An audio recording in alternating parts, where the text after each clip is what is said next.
Brought to you by the Every Dollar app. Start budgeting for free today. Normal is broke.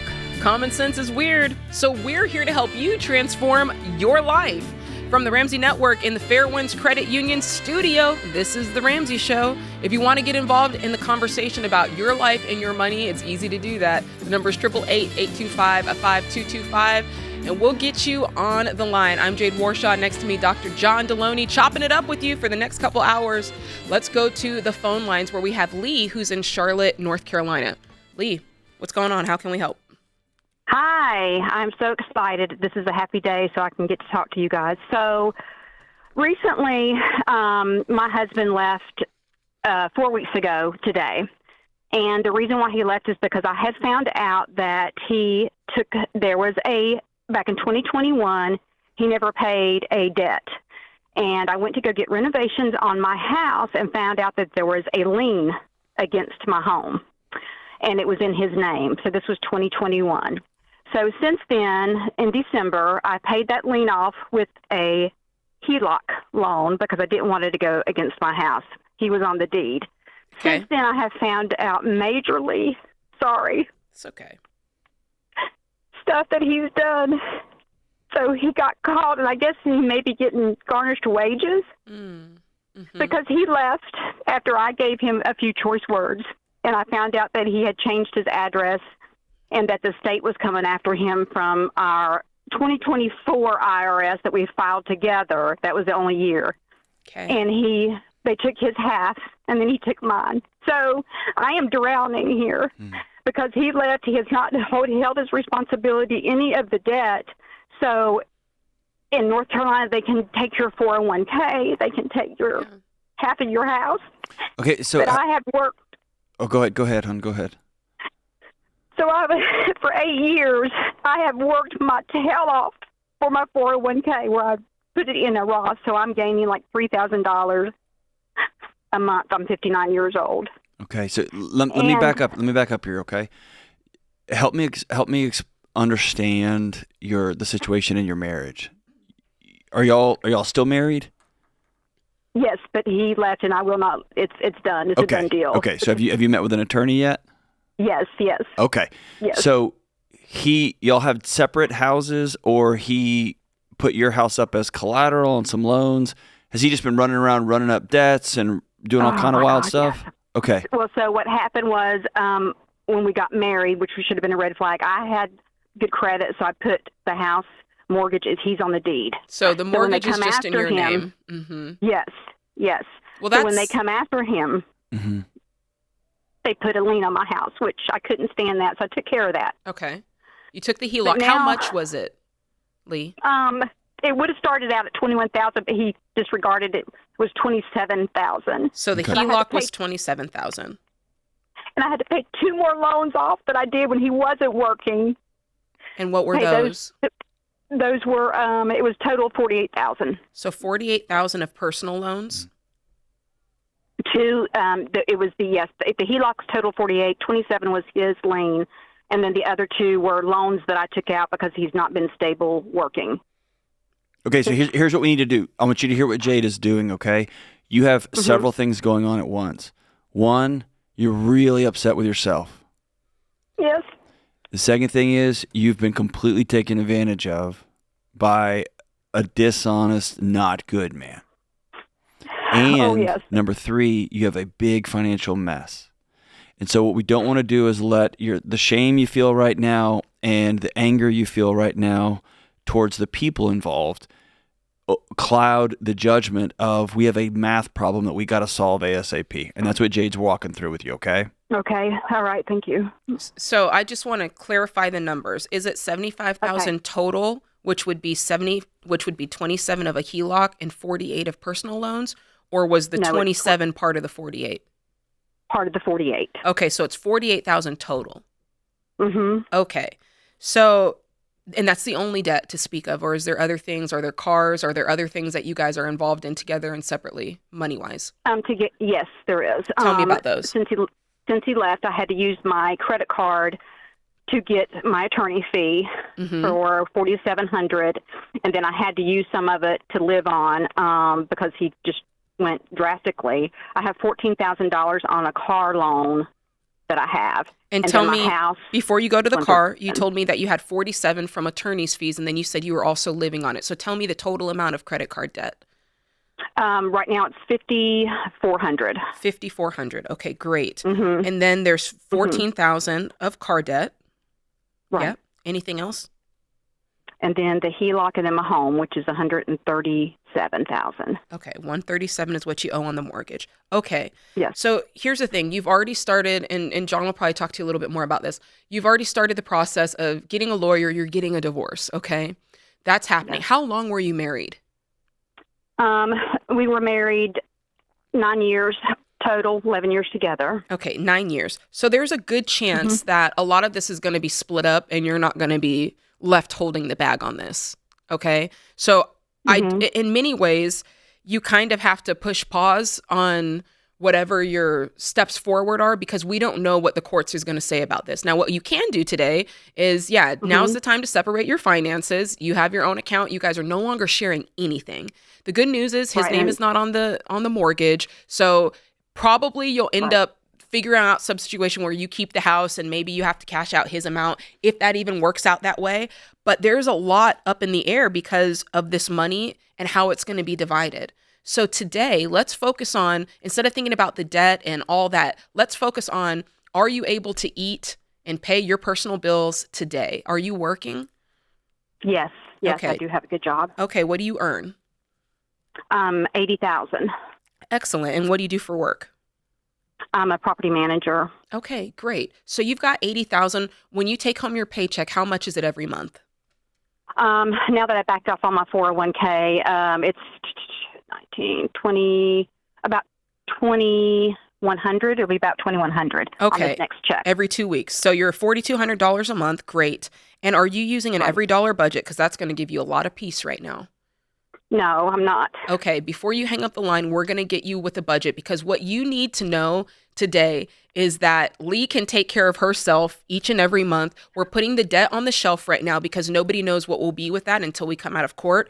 But on $4,200, can you pay your mortgage? How much is your mortgage every month? Oh, thank goodness. The mortgage is only $1,079. Excellent. In the XD line. But see, I have one question. The $27,000, he accrued that the month before we got married. But I'm paying for it. He's not giving me anything. I understand, Lee, but John and I don't get to decide how that money, how that debt is split up. Only a judge is going to. Pay the minimum and keep it from getting any higher. Pay the minimum balance. Okay. And then when you go to court, your attorney should use that in his quiver or her quiver to help protect you. Okay? Yeah, I get it. And thank you so much. That helps me a lot. No, there's so much anger and frustration and shame and rage all wrapped up here. And you got to deal with a math problem ahead of you. And so for you, knowing that you have the piece of being able to pay your mortgage, you can cover your four walls, your food, your utilities, your transportation. You have the money to do that. And like John said, pay minimums on everything else. Do not try to pay these debts off. Wait until your court battle so that this can be settled in court by a judge. And don't take out any more debt.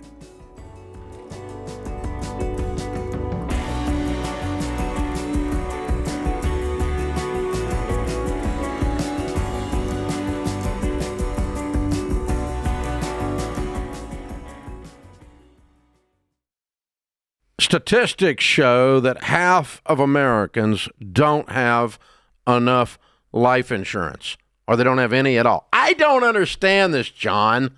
Why don't people want to take care of their family? They think they're going to die or something? Well, I used to be one of those guys. I didn't even think about it. And one of my buddies said, hey, the only reason to not have life insurance is if you hate your wife and kids.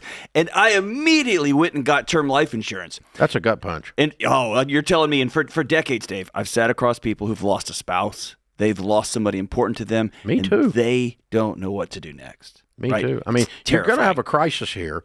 And, you got two options while you're sitting and talking to a young widow. She's concerned about how she's going to invest all this money properly and not mess this up, or she's concerned how she's going to eat tomorrow. That's exactly These are the two options. And take care of your dadgum family, man. Term life insurance can replace income, pay off debts, cover funeral expenses, so your family can actually have the opportunity to just be sad. Yeah. They just miss you. That's exactly what it's supposed to be.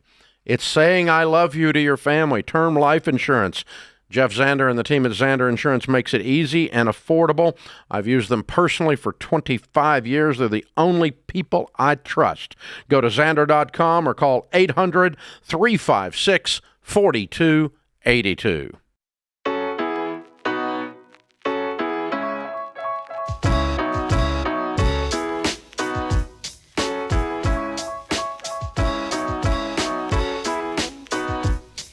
Dean is in Reno, Nevada. What's going on, Dean? How can we help today? Hi, guys. Thank you for having me. Yeah, you bet. What's up? I was calling because I had a question. I have two properties. I'm 29 years old. I have two properties in Bozeman, Montana, and I have one of the homes has about $260,000 in equity. I am $125,000 in debt, and I'm trying to decide what the best route is here, whether I sell and cash out, become debt-free, and invest the rest of that money, or if I hold that house for more long-term gains, because that was the original plan. Okay. Let me run the numbers out in a way that I can see them on paper. So the first property, tell me what you owe on it and tell me what it's worth and what you think you'll pull from the sale on property number one. So property one, I owe $188,000, and it's worth between $450 to about $470. So we can just say $450 on that. That would leave $260,000. Okay, that's the one. Okay, that's the first one you spoke about. Okay, and then tell me about property number two. What do you owe on it? Property number two is a joint property with my girlfriend. That one is, we owe $430,000, and it's worth about maybe five if we're lucky. We just put it on the market, but it didn't go for what we were asking, and we were going to lose our butts on it, so we decided to pull out of that and just keep it rented. Okay, so you're renting that one now. Is it losing money? Is it breaking even? Tell me about the rental situation. So we bought that at the peak of the market. That one is breaking even. The mortgage on it is $3,009 a month. We're charging $3,000 for rent. Got it. The other property is... Well, hold on. You're actually losing money on that then. Correct, yes. Okay. Okay. Because that doesn't... There's no upkeep. There's no emergency fund. There's no roof needs to be replaced. You're just barely... You're treading water on that one. Yes, sir. Okay. Yes, sir. So now that we kind of see the picture here, one's got 260 of equity, one's got, I don't know, maybe after fees, 50 of equity. Is that fair enough? I would say less than that, probably Okay. around 20, 30. Okay, 20 to 30. But So I mean, we're in at 30,000 with the remodel. So in total, you've got about 2,000. You're sitting on about 2,080 of equity. Yeah, that's fair. Okay. Now, in the beginning, you said I'm 125,000 in debt. Tell me about that. So on the first house, well, I Is forgot that to mention consumer the debt? Because clearly you're in more debt than that. So were you talking about consumer debt? Yeah. So the first house, I pulled a HELOC on it, and that was $55,000, and I still owe $54,000 on it. And when you quoted me the numbers, was that including the $55K when you told me you owe $188 on it? No. I was keeping that separate. Got you. Okay. Consumer. So separate $55,000 in a HELOC. What else? And then $20,000. I did the debt arbitrator. So there's $20,000 in a debt arbitrator loan. Okay. And then I have. So my dad, he gifted me $50,000 for the first house purchase, but that's been a huge problem. And I've listened to the show a lot, so I feel very guilty. So you got to give Dad back $50,000. When I did, I mean, it was never discussed under that, but it's created problems. Yeah, get it back to him, dude. Get it back to him. Getting it back. Okay, so Good that's call. the 125.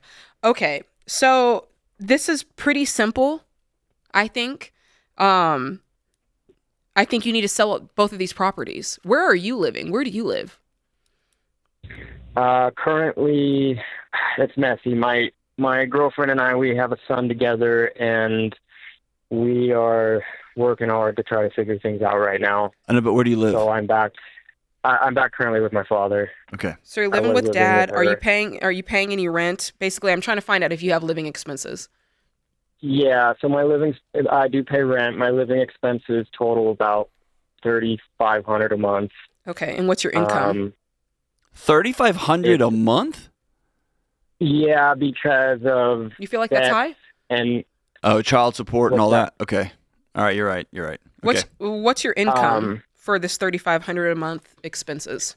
It's roughly $8,400 or $84,000 a year, but I'm starting a new job September 22nd. That'll push me to $100,000 to $120,000. Great. Depending on overtime. So here's the problem. That's not the problem.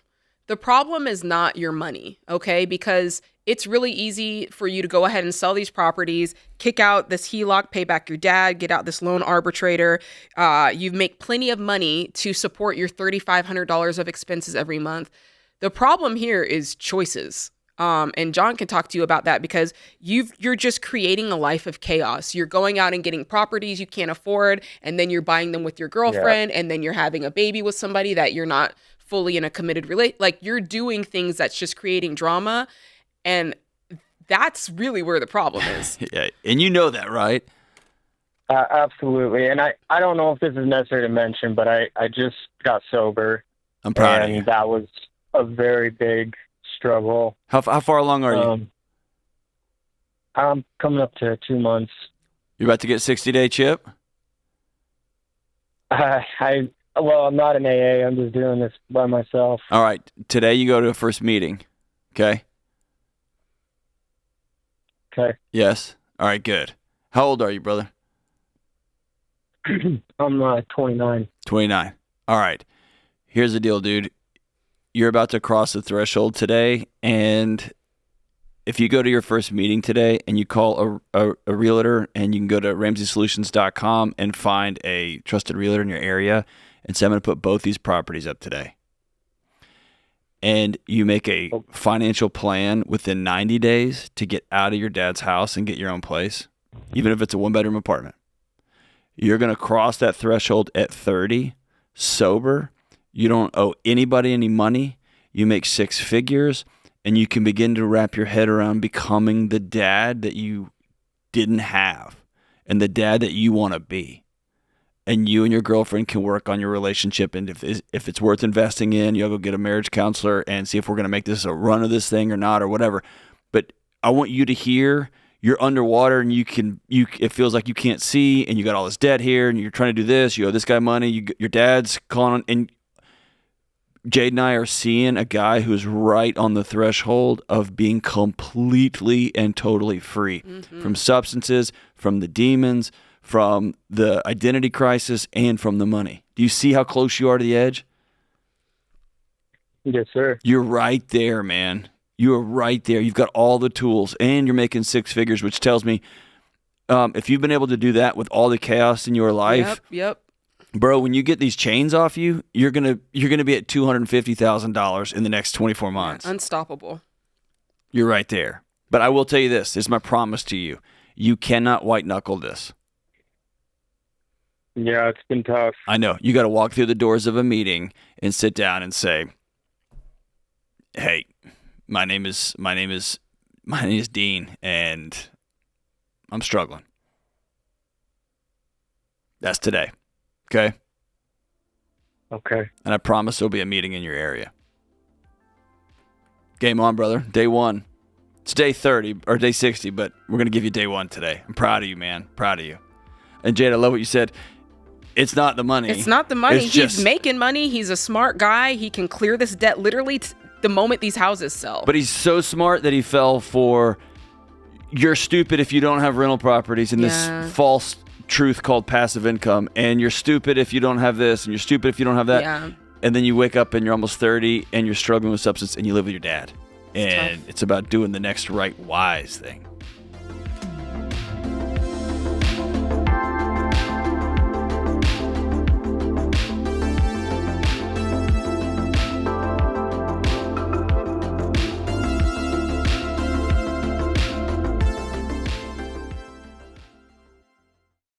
If you ever Googled yourself, here's the 2 worst things you can find. Photo evidence of your worst haircut, and your personal data floating around on some sketchy website. I mean, the bangs were regrettable, but your info being bought, sold, and reposted all over the World Wide Web, even worse. And trust me, it happens all the time. And that's why I use Delete Me. You guys, over 20 billion records have been leaked in recent years, and that info gets pulled into these people search sites. So stuff like your name, number, address, even your kids' names is out there for anyone to see. But if you're trying to clean up your personal data yourself, good luck. It can be a part-time job just submitting these opt-out requests. So if you don't want your personal info out there, you should be using Delete Me too.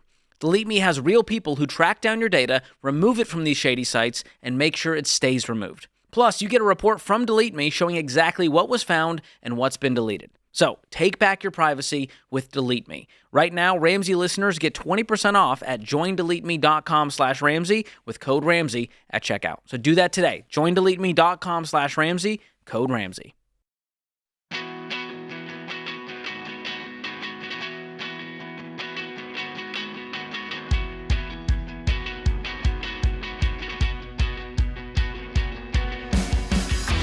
Listen, when you're tackling debt or building wealth, people can often forget about one important step to reaching their goals. Insurance. Duh.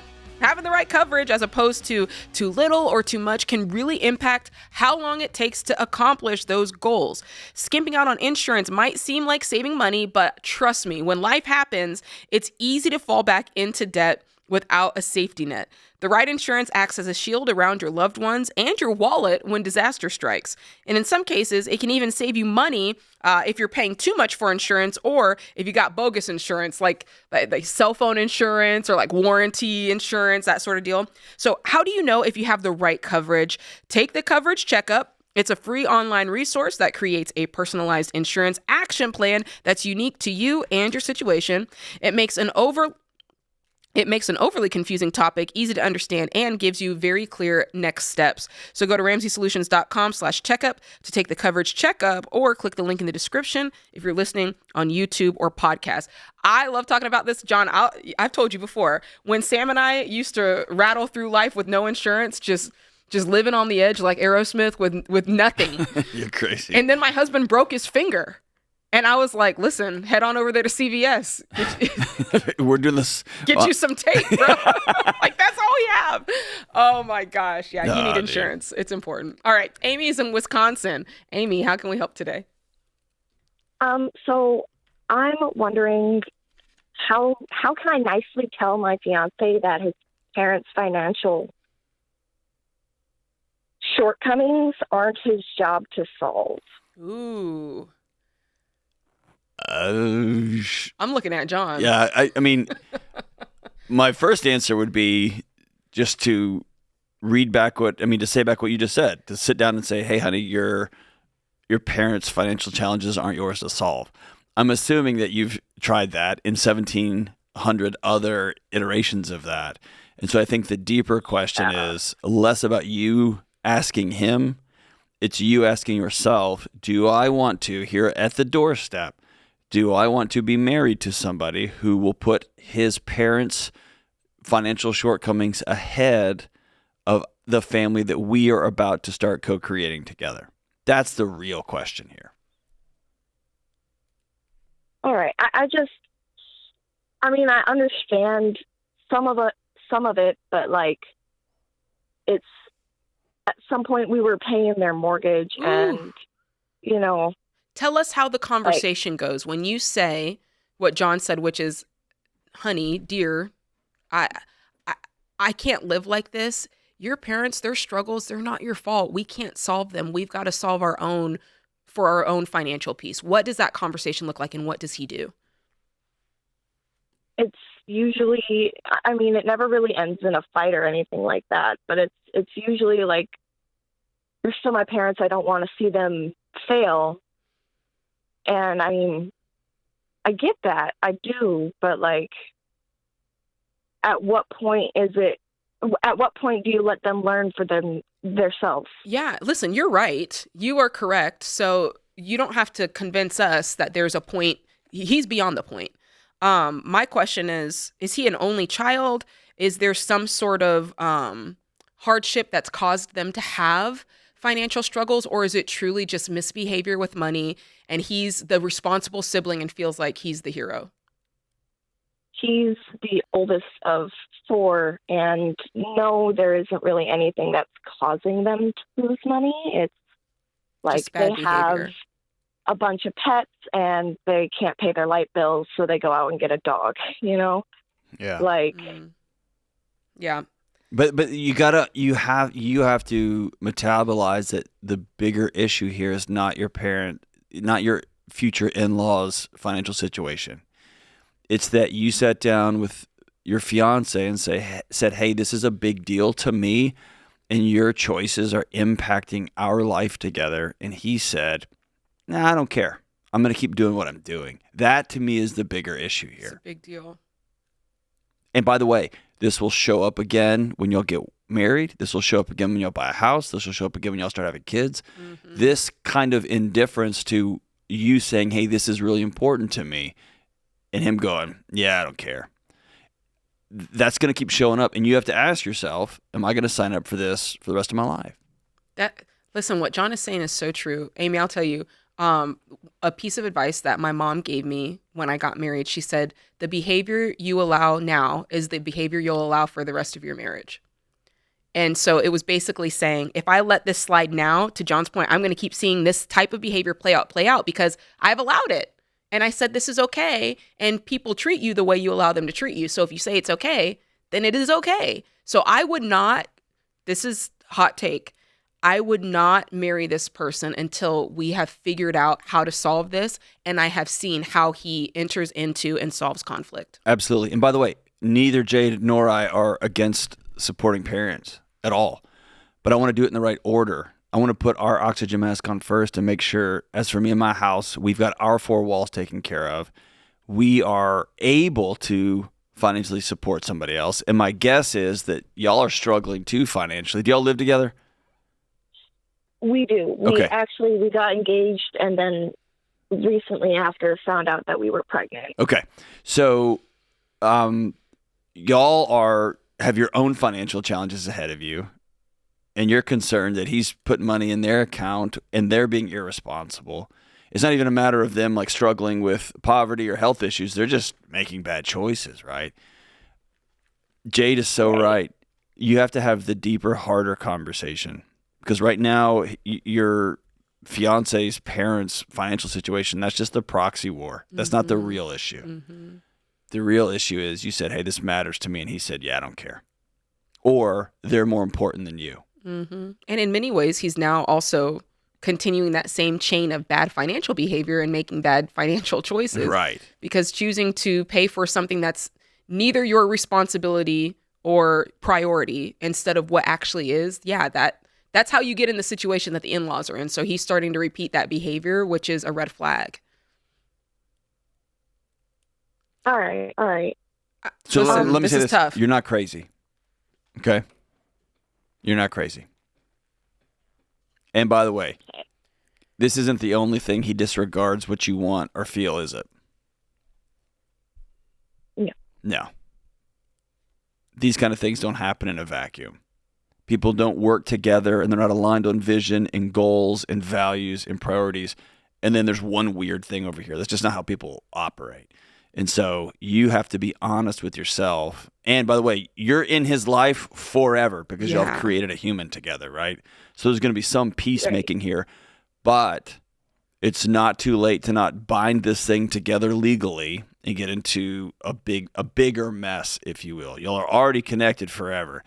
But I want you to be honest about the state of your relationship and how he dedicates his life to service to you and vice versa, or how he is just dragging you along through whatever he gets good and ready to do in the world.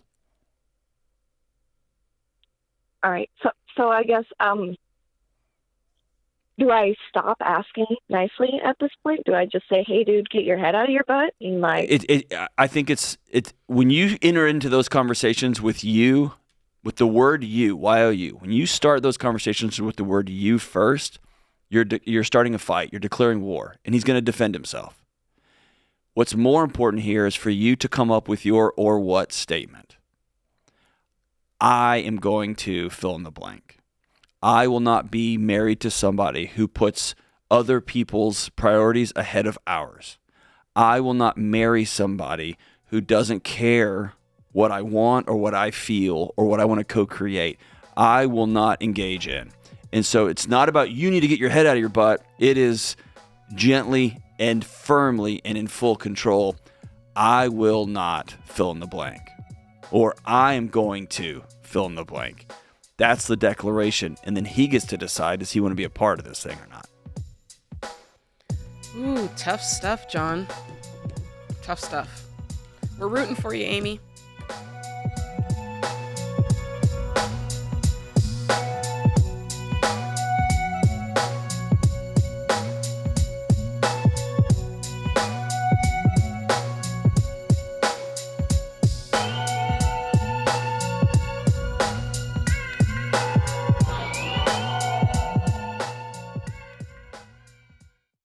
What does the future hold for business?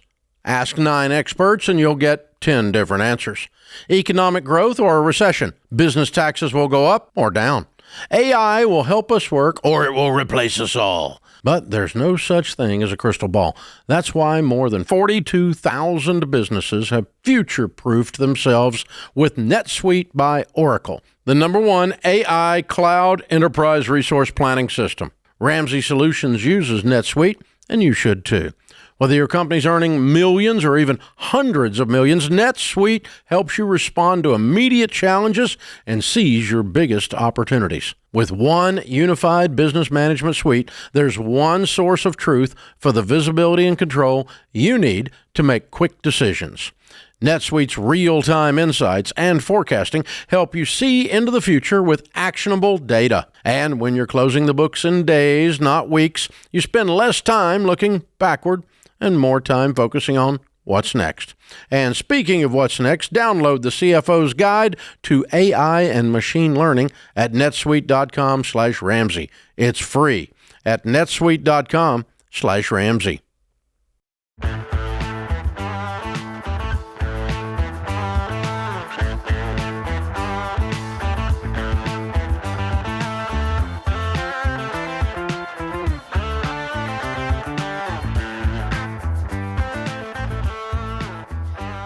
The question of the day today is sponsored by YRefi. Private student loans and default can feel like a dead end, but YRefi works with borrowers when other lenders won't, creating fixed rate plans tailored to your ability to pay. So go to yrefy.com/Ramsey today. That's the letter Y, REFY.com/Ramsey. Remember, may not be available in all states. All right, today's question comes from Veronica, Miss Veronica Vaughn in California. She writes, my husband and I are less than a year away from being debt-free. We are self-employed and have been married for 28 years. My husband is a hustler who works 7 days a week. I'm worried that when there's no more debt, he won't be as motivated. As he's leaving the house in the morning, he'll often ask me, how much do I need to make today? How do we continue the hustle when we get to the investing, saving part and we quote-unquote don't need the money? I love this question. I like this question a lot. So I see what you're saying, Veronica, about you're wondering if he's going to take his foot off the gas or lose motivation. But I think it's actually the opposite. So let me kind of explain that. I think, John, that when you are in debt, debt rules all. It is the driver of everything. Working all day for that guy's money. Yeah. I mean, but you're right. It is a driver. I've got to make money so that, and the so that is so that I can pay off debt, so that I can keep making more payments, right? So your mind in many ways is very limited to that thing.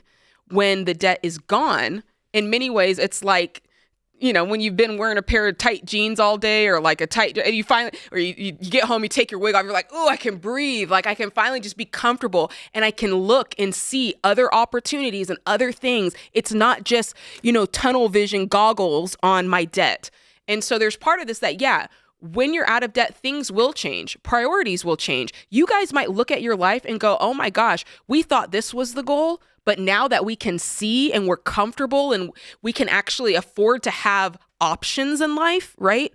You start to look at other things that might be important to you that you never could have even thought about before. So I do think you might see a shift, but it doesn't necessarily have to be a bad thing. It really is, Dave Ramsey, John says all the time when he's talking to small businesses, he's like, move at the speed of cash, because when you have debt, it changes the decisions that you make. It changes the spirit in which you do things, because there is a lot tied to debt. Now you've created this pressure in your life, right, to pay the debt. And it's the same thing in personal life. When that pressure to pay that debt is gone, you can look up and go, you know what? We see it all the time on the show. I want to be a stay-at-home mom, or you look up and go, you know what? We thought that what we really wanted was to buy a bunch of new cars right after the debt was gone. But really what we want is to just enjoy life. And suddenly maybe you don't want to take a vacation. Maybe you just want to sit at home and enjoy your home, right? There's so many things that shift and change because that barrier that was on your heart and mind is just gone. So I would say, let's see what happens. Let's not make it a problem. Or let's talk about it now. Yeah, we need to talk about it now. That's good. But you won't know. You won't know. But also, your husband needs to stop working 7 days a week and hustling when you don't have any debt, Veronica. That's what I'm saying. If you're already hating on him in the future, like he's not going to want to work 7 days a week. No, he shouldn't. Y'all are running from your life for your lives right now. And so what is it always? We're going to shift to being intentional with this, right? But I think there's such a problem in modern, it's probably all marriages, but modern marriages, which is I need to have a conversation. I imagine a future where this thing happens and then you're going to do a thing and I start getting mad at you about the thing or frustrated with you about the thing that hasn't even happened yet, that I don't even have proof is going to happen. So just spinning have out the conversation now and not with, are you going to be this motivated? We don't owe any money. Not that way, but hey, we're getting really close to being out of debt. What does our life want to look like then? Like you were talking about. Like, what do we want this thing to look like? Bingo. And he probably is going to say, I'm tired of working 7 days a week, 365 days a year. I want to exhale. Yeah. And you might say, well, I like how much money you make when you work 7 days a week. And I can't wait to spend all of that money on me and us. And y'all need to have that hard conversation. Yeah, I agree. But this sounds like it's an imagination. But it's an imaginary character assassination. You know what I mean? Yes. It's very close to contempt. It's very close to like, I'm up here and I work really hard and I'm afraid he is just going to stop. It's almost like, have you ever had a dream about your spouse doing something? Oh, and you wake up and you wake up mad and you're kind of playing it out and they're like, what's wrong with you? I have walked into the kitchen multiple times to get a cup of coffee and I can feel my wife is mad. And I'm like, what happened? And she's like, in my dream, you know what you did in that dream. And I'm like, what? And she'll say, I know it's irrational, but I'm still mad. Yeah. And I'll be like, okay, This is that though, right? Like It's a scenario that played out in your mind and you have told no one about it to even see if it's real or not. So yeah, John, I agree. Have the conversation. And yeah, there's going to be a lot of unknowns. That's okay. But at least say what you're thinking, which is, how do you think you're going to feel when we're out of debt? You don't have to say it in an accusatory way. What do you want to? What do we think our work life is going to look like? What do we think this small business is going to look like? This self-employed business. What are we? Like whatever. And if you've been hanging on to something for almost 3 decades of marriage, because I'm also seeing how many wives would love for their husband to turn around as they're leaving the house and say, how much money do you want me to make today? Okay. And she goes, this much. He's like, I'm on it. Got it. Right? Yeah. It might be that he thinks he's loving you every morning, Veronica. And if you tell him, hey, when you ask that question, it kind of freaks me out. It makes me think you're trying to do the bare minimum. And he might say, no, I'm trying to show you that I'm all in for us. Like it's or having he might think that the only way that he can earn her respect and love is because he's working 7 days a week and I didn't seem to be getting it. So maybe anyway, it's having those bigger conversations that I think are awesome. Yeah. But yes, I found, to your point, I found myself, I worked really hard to get out of debt. And I thought peace would be taking my foot off the gas, and it was actually an opposite. Once I realized, now I can earn money for going you forward, Yeah. not just paying some other guy that already took it from. I wanted to work so much more because I realized I can do it, and it's going to be mine. It's going to be ours, and so that changed the whole trajectory there. Oh, good stuff. All right, thanks for the question. Really, really good. Let's go to the phone lines. We got Brett, who's in Maine. Hey, Brett, what's up? How can we help today? Hi, good afternoon. Hope both are doing good.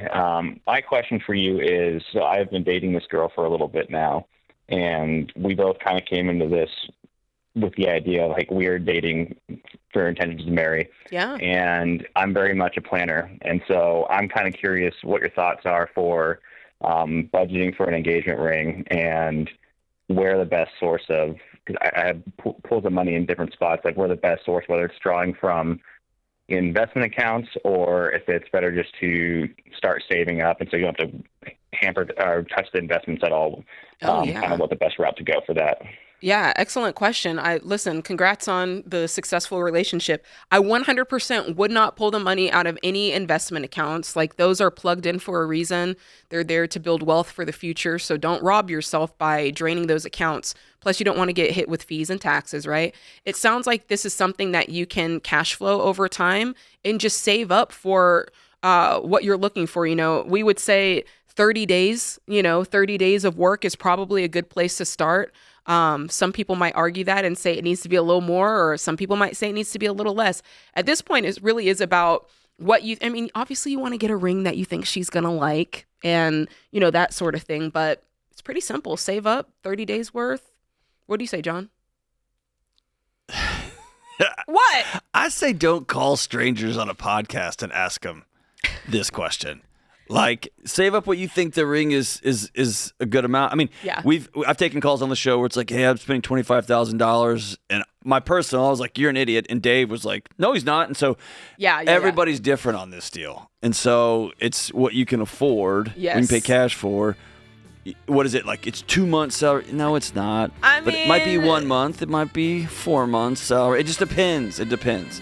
And some of you guys can go put a quarter in one of those little turny things in front of a pizza parlor. Please don't do that. Whatever. You do you, boo. Just pay cash. That's it. Oh, that does it for this hour of the show. Keep on listening. We got more coming at you.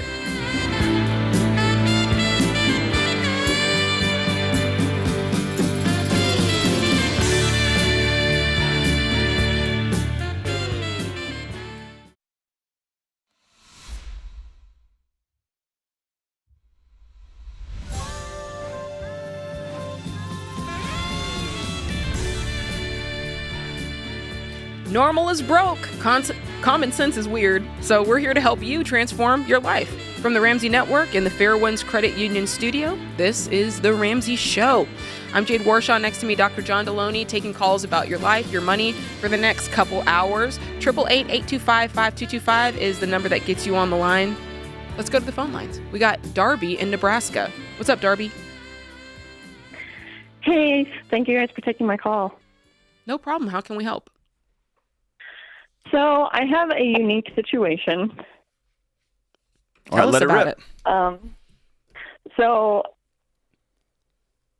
I was a stay-at-home mom. I'm sorry. No, you're good. I've been a stay-at-home mom for the last 7 years.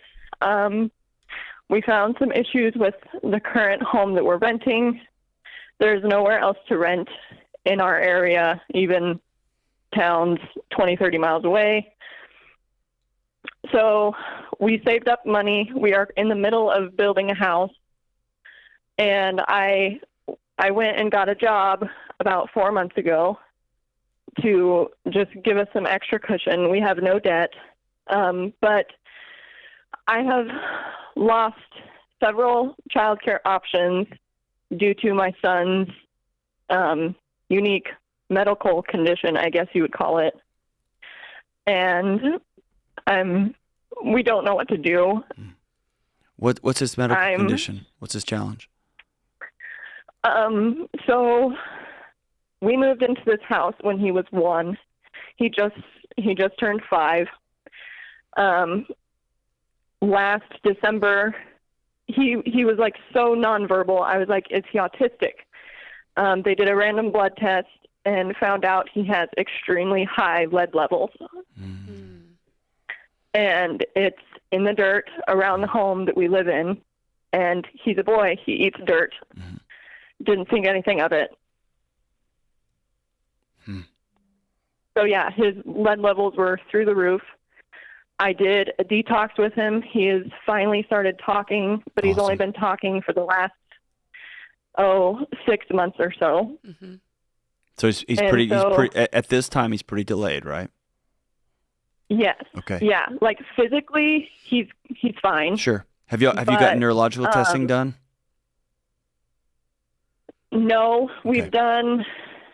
Or have you gotten him psych evals? Or developmental evals? No, okay. They think that he's good because, like, he knows he can count all the way to 20. He knows all of his ABCs. He recognizes numbers and letters. It's just verbal that he is behind. Is he in a speech path program? Yes. Okay, very good. And so what is it about his speech challenges that make childcare impossible? So because he's very independent, because no one's been able to understand him for the longest time. Mm-hmm. So he will ask, and if he's not being understood, he just goes and does it. And sometimes he's a little rebellious, and he gets very frustrated and mad when he's not being understood, and he will repeat over and over a word, and which is like, I love his stubbornness because that's what's got us this far. Like him, but constantly. Are you underselling it? Because what you're telling me, those are just 5. I mean, it's just working with 4 and 5 and 6 and 7-year-olds, or does he start smashing stuff? And I'm trying to figure out. He never gets destructive. Okay, here's what I hear. I hear a mom who is underwater with guilt. That somehow you did something wrong to this little boy, and I want to free you from that. You didn't. Okay? You're a good mom. Your husband's a good husband. He's a good dad. Yeah, he's a very hard worker. I know. And you are too. And this is a hard, messy situation because nobody likes to uncover, oh my gosh, the home we live in, our one safe place, actually is responsible for making our kids sick. Nobody wants that. And here we are, okay? My fear is you guys have boxed yourself into an either-or situation, and now you're building a house that you can't afford or that you can barely afford. And maybe you couldn't rent a house, but I would have suggested if you'd called us a few months ago, get a 2-bedroom apartment. This is a very short-term situation right now.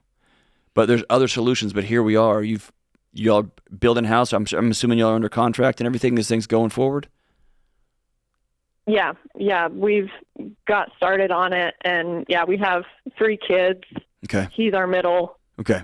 Are you able to make this payment? School. Are y'all able to live comfortably without your salary? We can, So without Salary, it's our monthly payment will be right at that 25%. Great. I just really want the extra cushion because we have livestock and our lives are very unpredictable. And if there is something else that my middle child needs, I had to go do a bunch of research on this because there was no research on kids with lead poisoning. There is countless reams of research on lead poisoning in children. And if your physician doesn't know, you got to move on from that physician. It is, there's so much literature out there on it, tons. And it is a big deal. It's a very, very big deal. That's why they removed it from paint, except in older, I don't want to derail us. It is out there a lot, okay? But also Googling everything it can trap you, right? Yes.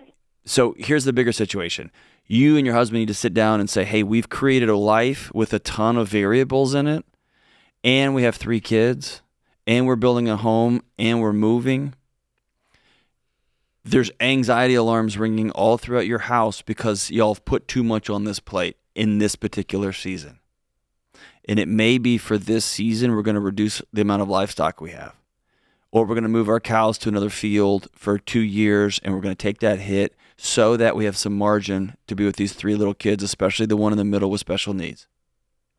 Or, and I'm just making something up, but anytime somebody calls me and says we have this problem or that problem, and either or, I want you to at least go through the exercise of putting 3 or 4 other variables on the table just to see. Let's move from Nebraska. What would that look like? We can't do that. Okay, we at least want to put that on the table. We are going to sell this house that we just put a thing in because I think we found a rental house. Well, we're not going to do that. So I want you to at least go through that exercise. Do we have to have all these cows? Do we have to? Do we have to? Do we have to? And sometimes you can clear away some of the nonsense, clear out that closet a little bit, and it's much easier to breathe in there. Okay? Okay. And is there any other question we can help you with? I feel like I just talked over you the whole time. Well, yeah, we were just kind of looking at different, I was kind of trying to think of creative opportunities for me to make some income from home. I do a little bit of custom leather work already. That's amazing. There's never been a better time in history to sell custom leather work all over the planet if you can get it done and get up a nice e-site. Yeah, I think that's great. I think anything that you're looking for, it sounds like right now you need money right away. So I'd probably look for something that's already contained that you can just get started in. And then on the side, I'd start the leather thing. And yeah, e-com, that's the way to do it. Or Nextdoor app or somewhere down the road. Mm-hmm.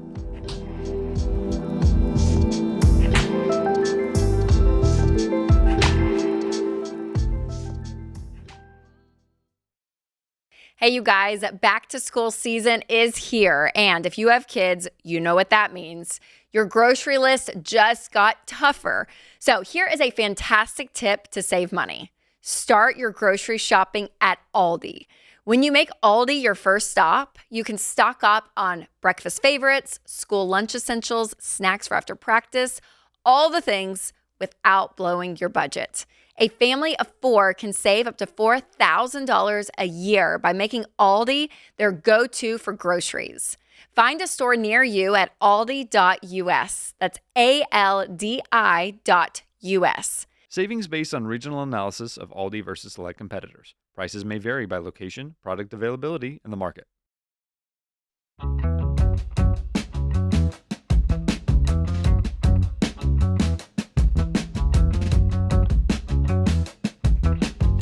If you enjoy The Ramsey Show, let somebody know about it.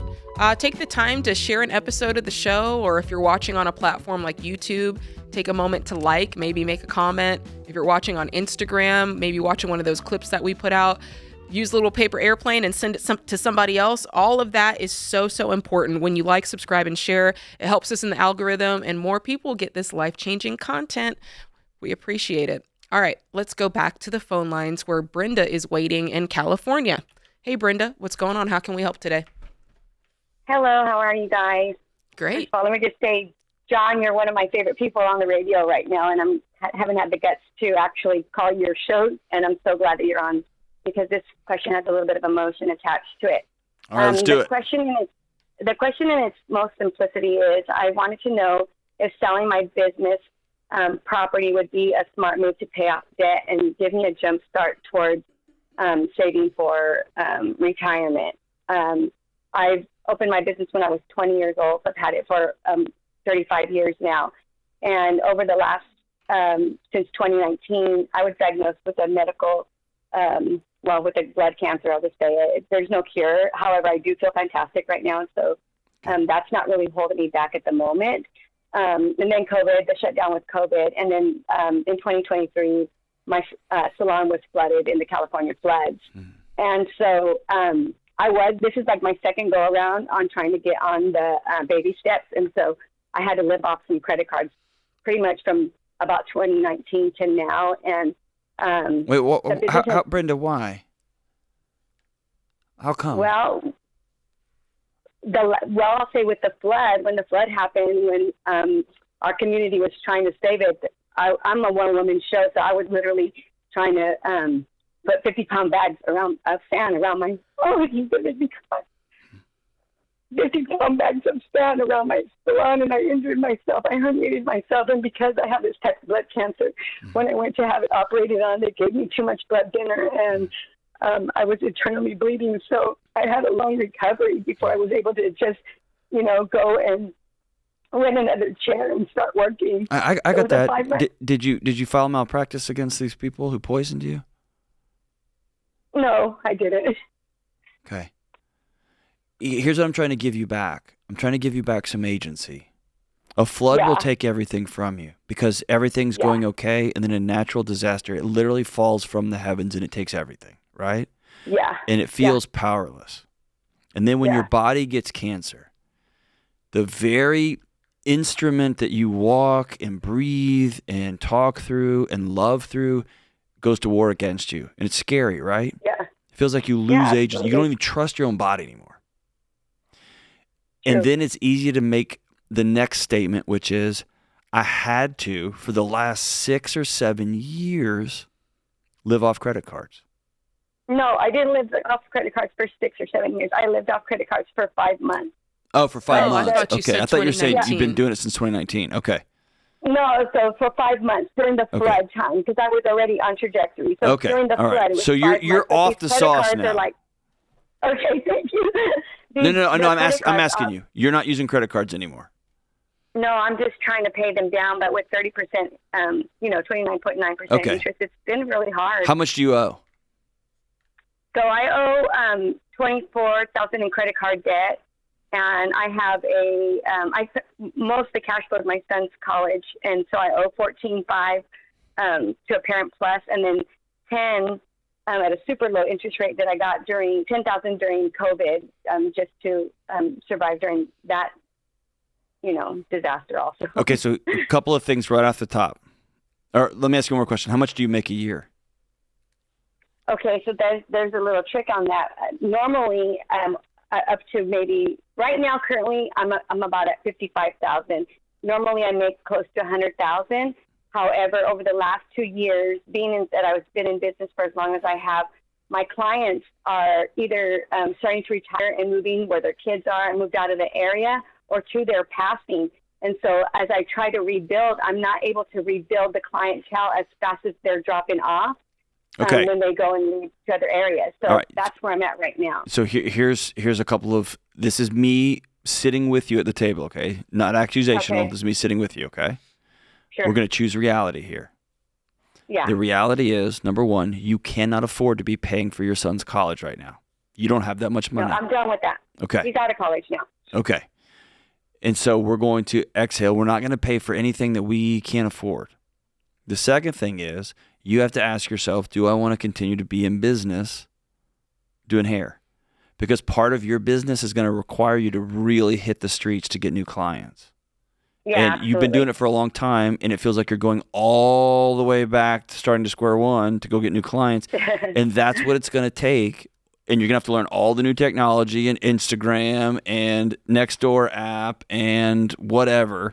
But your clients are leaving. So you have to ask yourself, do I want to be in this business and get back in, take the cycle all the way around and start this thing again and get new clients? Or am I done with this? No, I'm not done with it. I still have a good 15, 20 years of hair in me. Okay. Then that means you're just going to have to choose reality and say, okay, cool, my people are dropping off.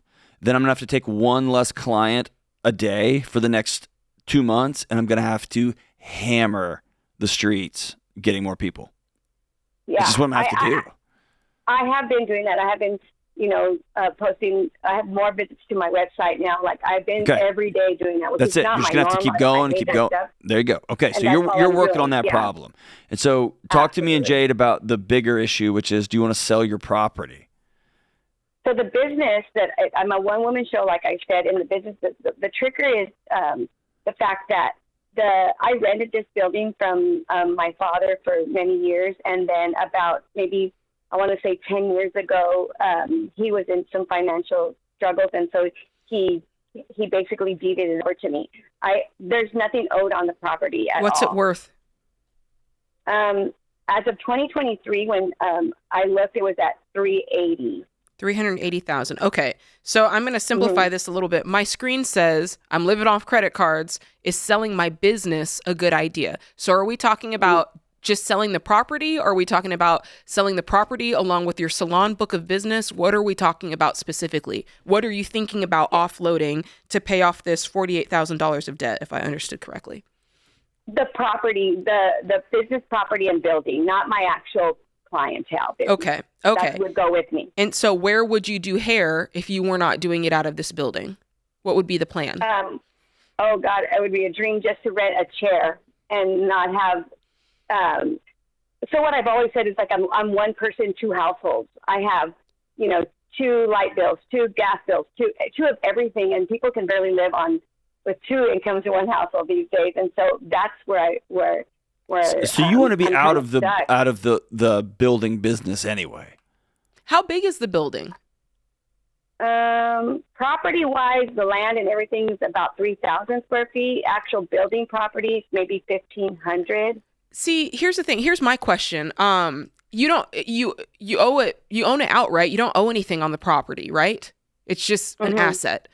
And it sounds like you might not be this person. So if I'm putting this on you and you're like, hey, I'm just not that person, I feel like you have a great opportunity here because you've got the space that if somebody wanted to rent a chair from you, you could allow somebody in your space, I don't know, that does nails, or somebody in your space that does eyebrows or an esthetician. All of those things, you have the ability to house those items and therefore make more money. And with you, I don't know what your cancer, the foresight is on that and what that looks like, but on down the line, that might be really good for you. I don't know what the doctors have said, but if you come in a season where you're not able to be on your feet as much or you're doing a treatment, there's still something there that's earning money for you. So that feels like a move to me, along with hitting the pavements, like John said, to try to build your book of business. But one way to build your business is to add pieces to it that don't require as much of your personal time and personal effort, because you're going to hit a ceiling with that really quick. There's no way to scale out of that until you add people. So there's part of me that doesn't think this is the move. I don't think so at all. Yeah, I think if you can just keep building your income above $4,000 a month, you can pay off this $38,000 to $48,000 of debt. And I think that's the move. That's what I would do. Hold on to the building. It's a wonderful asset, and it's going to continue to go up in value.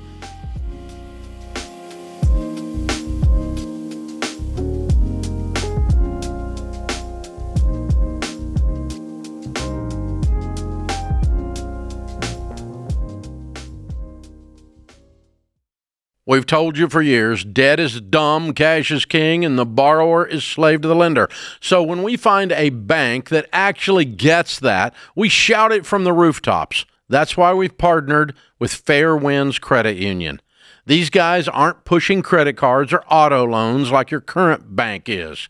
Fair Winds is on your side, and now they've taken it to the next level. They worked with us to create a high-yield savings account that gives you a great rate without the junk. No bait-and-switch rates, no credit score games, just a simple, powerful way to help you build your emergency fund fast. It's part of what Fairwinds calls the Smart Bundle, made for Ramsey fans. You get high-yield savings, a no-fee checking account, and zero gimmicks. Just common sense banking that works with the baby steps, not against them.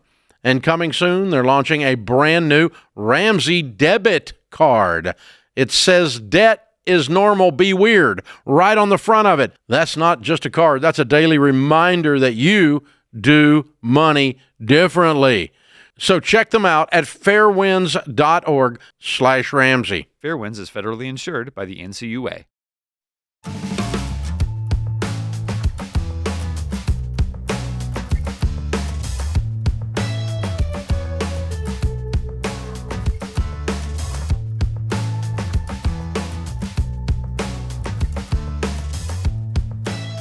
So we have a fun segment here that we like to call Asking for a Friend. You know what this is, John. Whenever there's something that you kind of feel embarrassed about asking about. So I get that all the time. Hey, just asking for a friend. So what if my friend's wife doesn't like him anymore? I get that all the time. Yeah. Asking for a friend. What is a James rash is always that like, looks- hey, I'm asking for a friend. Like, do these like really short pink shorts, like, do they like make my thighs look, or my friend wants to know if it makes his thighs look.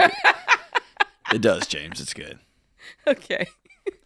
Oh, boy. James is always asking for a friend.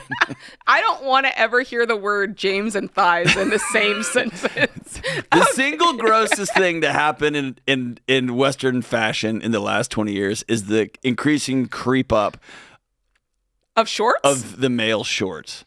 Limp Bizkit did it right in the late 90s. Shorts should be mid-shin, and that's it. Oh, you are so wrong. And they're getting higher and higher and higher. I am the one who is buying shorter shorts for my husband because gross. Show me the thigh. No. Okay, here we go. Upper male thigh is the grossest thing. No more. It's the worst. Please, let's talk about asking for a friend. Ask for a friend.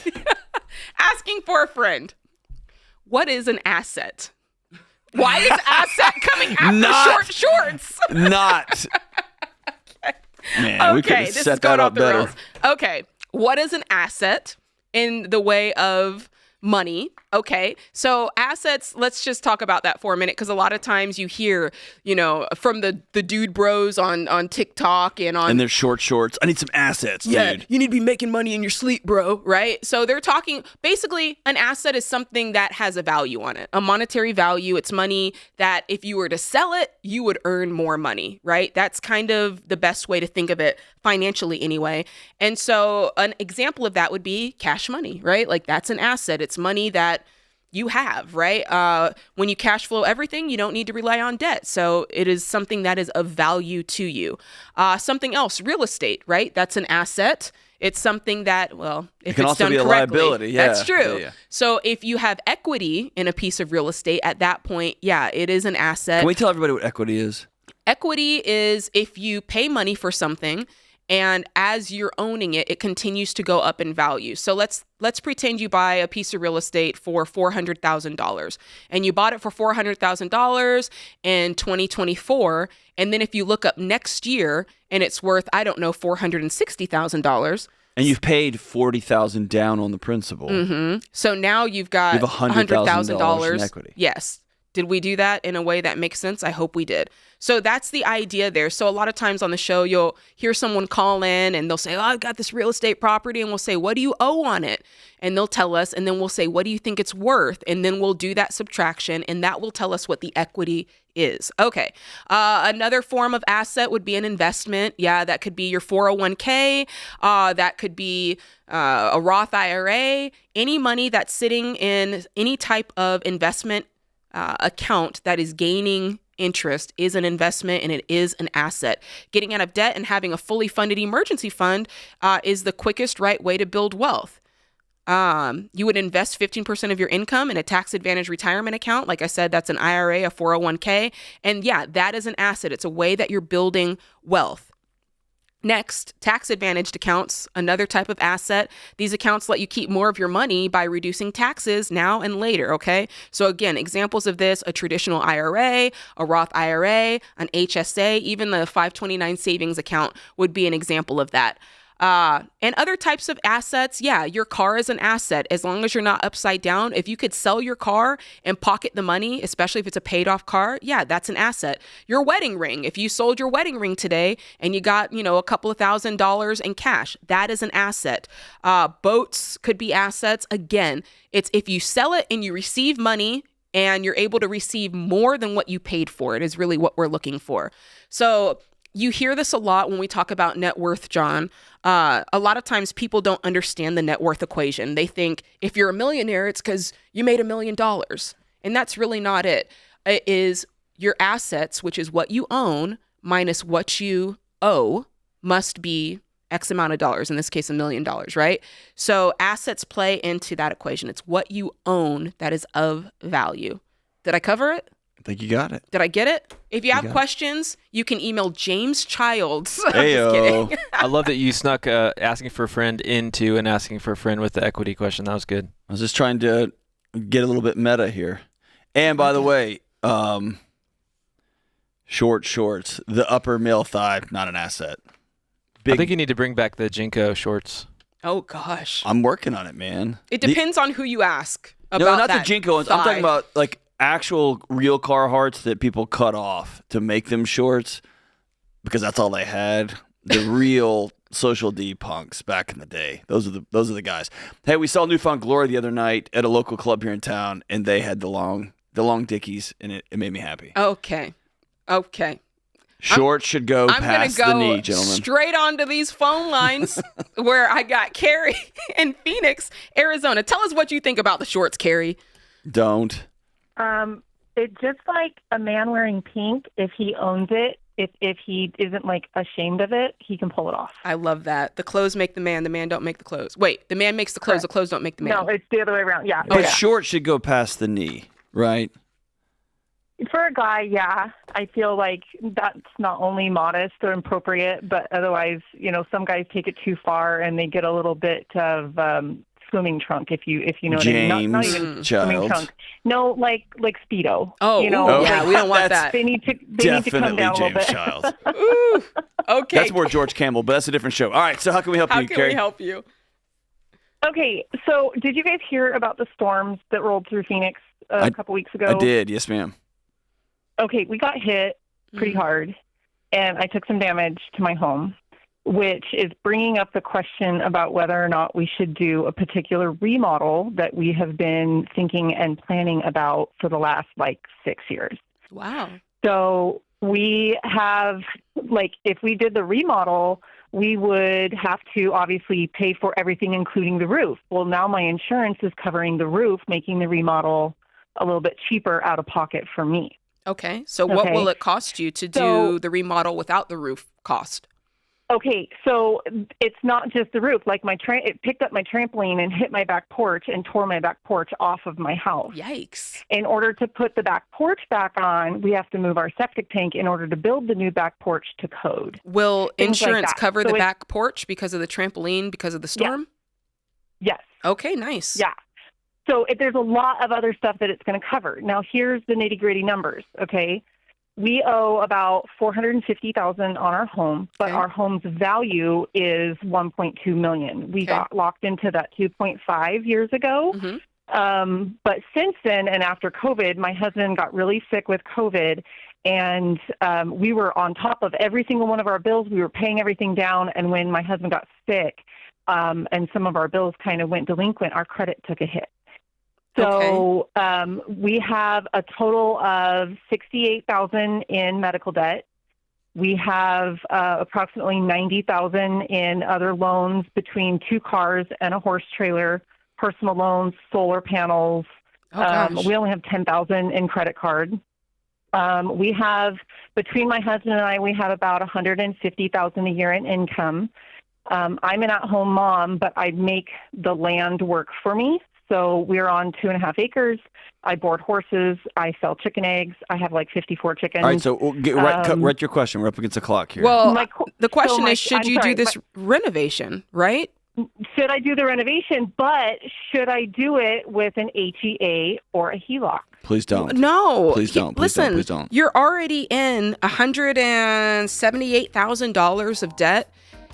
Here's the thing. You have a great opportunity, and I see the opportunity you're talking about. You're like, hey, the insurance will pay for the roof. It'll pay for the back porch and some other things on the list. That is going to cut down on your renovation costs. And if you were in a position to be able to cash flow the rest of the renovation, I'd be like, yes, I'm on your side. Go do this today. But the truth is, you're just not in that position, Carrie.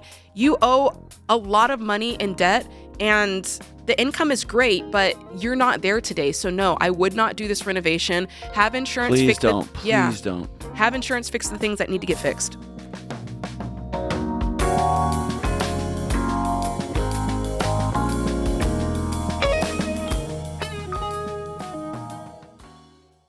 Hey, you guys, more than 100 million Americans carry medical debt, and that is so scary. And it shows that traditional coverage often leaves people to face big bills alone. Families need more than just coverage. They need community. So what if your healthcare costs less and you are actually supported by other believers in the process? That's why I love Christian Healthcare Ministries. CHM is a budget-friendly, faith-based alternative to health insurance that's been serving believers since 1981. And they've paid over $12 billion in medical bills. Y'all, that is faith in action. So let me say it again. CHM is not insurance. It's a nationwide health cost-sharing ministry. It's Christians helping other Christians with their medical bills. With CHM, you get to choose your providers. There are no networks, no surprise bills, and no insurance headaches. Whether you're just starting out as a family or you're looking for something that fits your budget better, CHM is where your faith and finances agree. Programs start at just $98 a month. So go to chministries.org/budget to learn more and take the leap of faith today. That's chministries.org/budget.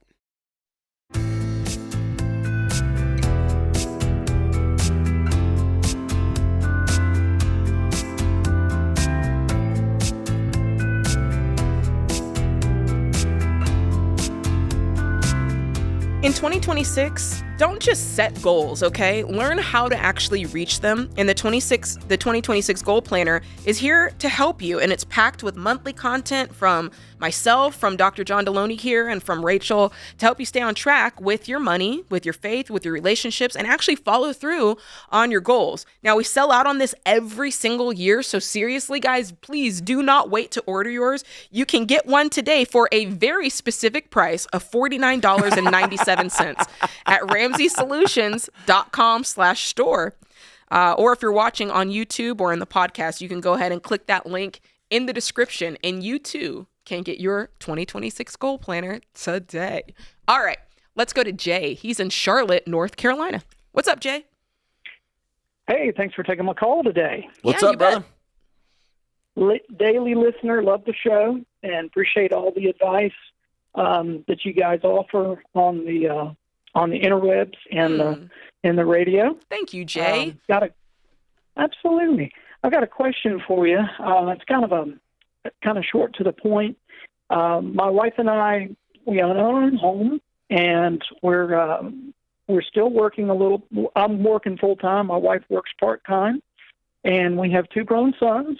And one of them recently went overseas to go to school. And we, along with him, put together some money for him to go over and start going to school overseas. And now he has asked us to help again, and just wanted to kind of get some advice and, see what you guys would recommend. What's he studying overseas? That's a good question. We're not really sure. Yeah, I would not put another penny in this. You don't know what he's studying? Yeah. None. And I am as pro higher education as anybody in this building. I promise, maybe the top. I'm probably the most pro higher education person I know. And I would not fund my kid to leave the country to go do a thing that I don't know what's going on or what they're doing, what they're studying, and what they are expecting to gain. And by the way, if my kid goes to college, one of my rules is you have to study abroad. I even believe in sending kids abroad. We've got to get. I'm a huge believer in that, but you don't even know what you're putting money into. So I would not one more penny. Jay, how much have you given him so far? It's between. Let's say it's around $10,000. Okay, so his mother probably knows a little bit more. We think it's visual art, but we're not sure. I'm not sure. Is the uncertainty? To answer me this: is the uncertainty on your part, or is it on his part? Has he been kind of telling you, and you guys are like, okay, yeah, and just not taking it in, or is he being ambiguous and not being clear? Yeah, the second. Yeah, okay, the latter. Did he have grades and end of semester? If you're a VA student, you would have visual arts student. You would have a portfolio that you've started your freshman year. So he would have examples of art and examples of all different sorts of product. Have you seen all that stuff? Some of it, yeah. Have you seen the grades? It's been a while. No, have not seen any grades. Level with us. Level with us, Jay. Do you think he's still in school, or do you think something else? I do. Okay. I do think he's in a situation where he is kind of up against the wall. He told us he got sick during the first semester there, and he got behind on some of his classes. And I believe that he did get a job. He never had a job before when he was here, but he has a job now, but it's not enough to generate. And we did recommend maybe looking into other options like a small student loan or something like that. But really, without an income, I wasn't sure whether or not he was going to be able to, pass and the formalities of getting a student loan when he didn't have a job. But he does have a job now. I don't even know if you can get a federal student loan to qualify for an overseas university. This is not. I worked with college students for 20 years. This is not passing my smell test. Yeah, it's not sounding good, but there's two sides of it. I want to confirm that there's two sides of this here. I agree with John. I would not keep shelling out money for purposes that you don't know of or what it's being used for. That's thing one. But thing two is it sounds like there was a lack of expectation and lack of clear conversation on how we're going to school, who's paying for it, what's on the table, what's not on the table, what my responsibility is, what your responsibility is. That conversation clearly was never had. And so when you do come to your son and say, hey, son, I can't give you any more money for this. Here's why. But I also want to go back and say, here's what I should have done that I didn't do. 100%. Yeah. Does that make sense? He did a lot of it on his own. 75% of it was done on his own. And I know, but you still don't even know what it is. Help. Right. What I'm saying that has been a source of bothering me and his mother for over a year now. So if my kid came to me and said, "Hey, I'm spending $35,000 of my own money that I saved up. Would you help me with the last $10,000 to go to college?" I would be thrilled. Absolutely. Sure. But we'd still sit down before I wrote a check for $10,000 a semester, $40,000 over the course of 4 years. Mm-hmm. I would still sit down and say, what are you studying? What's your plan with this? What is your day-to-day going to look like? How can I love you here? And by the way, again, every college is different, and I can't speak for overseas colleges.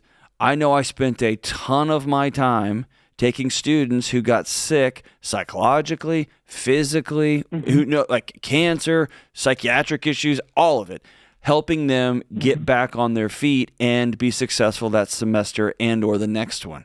And so it just doesn't, something's not adding up for me. Something ain't right. Yeah. And so I love Jade. What Jade said is so important, though, because if you sit down and say, hey, I don't know what's going on, then he's got to have to defend himself. Mm-hmm. If you sit down and say, hey, I blew this whole college thing and I want to start over, I need some more information. I didn't do a good job. I wasn't clear up front. I didn't ask you what your major is. I didn't tell you I want to see some of the work. I want to know what the plan is. Why are we studying overseas? What kind of job or life do you want to have? Are you going to live overseas when you get out of school? And is there a visa process? Are you going to come back home? I want to know some of those questions because, Jay, the question I'm hearing him ask beneath the real question is, I don't know where my son is and what's going on. Yeah. And he's nowhere near me. He's in another country. All right. Yeah. There's a lot going on. I'm not going to lie. But I do want to make sure that I'm being really clear, just not only for Jay, but for other listeners too. When it comes to college, John, being able to pay for school, whether all of it or a portion of it, is really a privilege for both parties. It's a privilege for the child to receive it, and it's a privilege for the parent to have the financial ability to say, here's this money for your education. Like, that's an amazing thing. That being said, it's not a requirement. Like, it doesn't make you a good parent or a bad parent if you can't afford to pay it. But the one thing, money aside, the one thing you must do that is so, so important, you've got to have these conversations before the fact. Yes. And you've got to have them more than once, because you hear something and, information gets lost and details get forgotten. It's up to us as the parent to have these conversations and say, hey, here's what it is. When you go to college, here's what we're going to do. We got to pick a place that you can afford. Here's what your mom and I are going to put in, or here's what dad and I are going to do. Here's what you need to do. We're expecting you to work. We're expecting you to earn $800. Like, be specific. We're expecting you to cover your room and board. We're expecting you to cover, your apartment. We're expecting you to live on campus. We're expecting to give you $3,000 a month. Be so clear and talk about it as much as possible so that when the time comes, there's no question. And start talking about it your freshman year of high school. Yes. It doesn't sneak up on you. It's like Christmas. It will be there in 4 years. Mm-hmm. And it's a simple reverse engineering math problem to say, we're going to have this many dollars in an account to help you. Yeah. You're going to be responsible for this. And by the way, here's what the top 3 colleges in our state cost. Or this is reality. Or like my dad said, hey, you ain't got a college fund, so you better be good at sports or you better get an academic scholarship. And that's the expectation. And tell them that their freshman year of high school, not their second semester senior year. Facts. We'll be right back.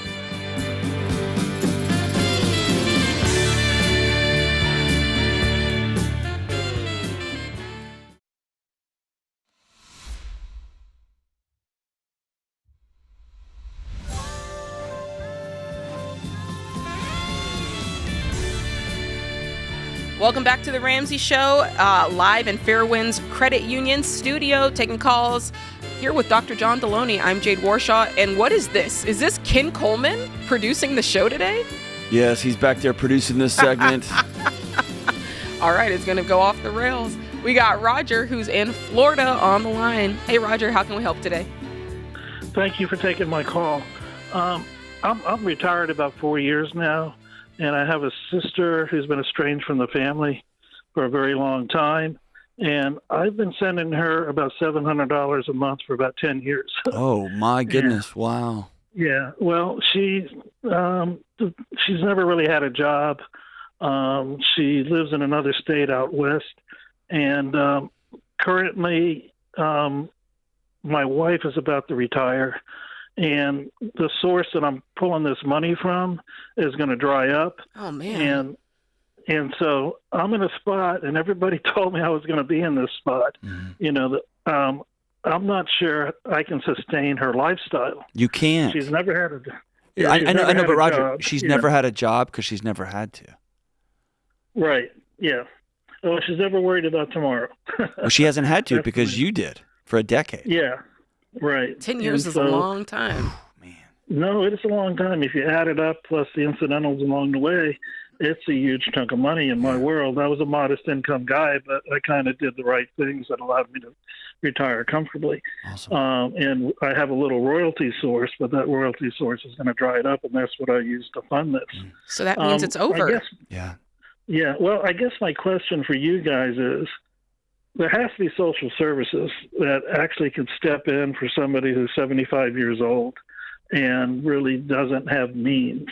And that's where I'm kind of falling short and trying to discover those sources. Yeah, they're there. She could be on Medicaid or, what have you, but don't you think that's hers to discover?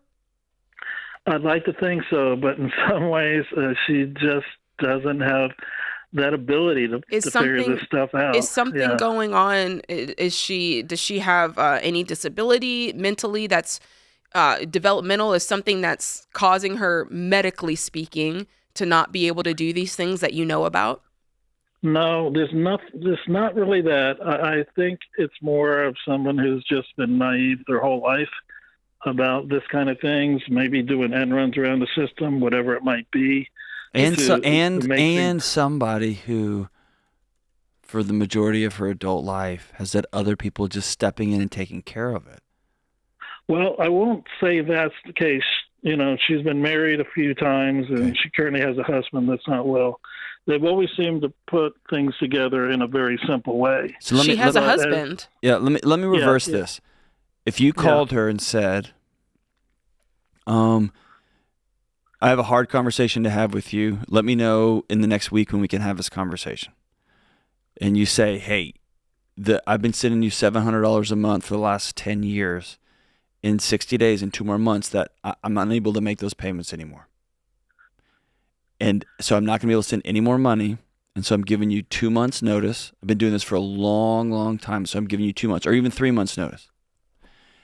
And I'm going to send you, I Googled this for you. You can do this also, but I'm Googling Florida resources for elderly folks. And I'm just assuming that's where she lives.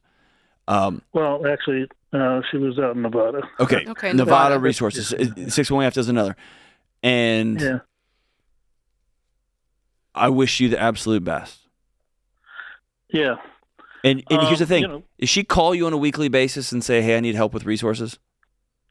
No, she doesn't. She's not a guilt trip type person in this thing. Okay. Then why do you take yourself on guilt trips that she's not asking you to go on?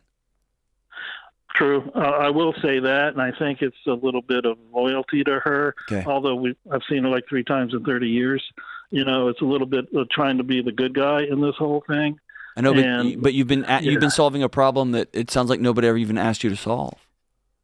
Well, no, yeah, true too. I stepped in, at a lower amount of money several years ago, and of course life gets more expensive, so I increased it. And I did. If I still had the wherewithal to supply her and keep her whole, I would do it. Now, things are changing. That's the point, Yeah. Around me and my family. You can do what you want, but Roger, I don't think we can help you, my guy, because you want to do this. And as long as you want to keep doing this, you're going to keep doing it. Like you just said, if you had more money to keep doing it, you'd keep doing it.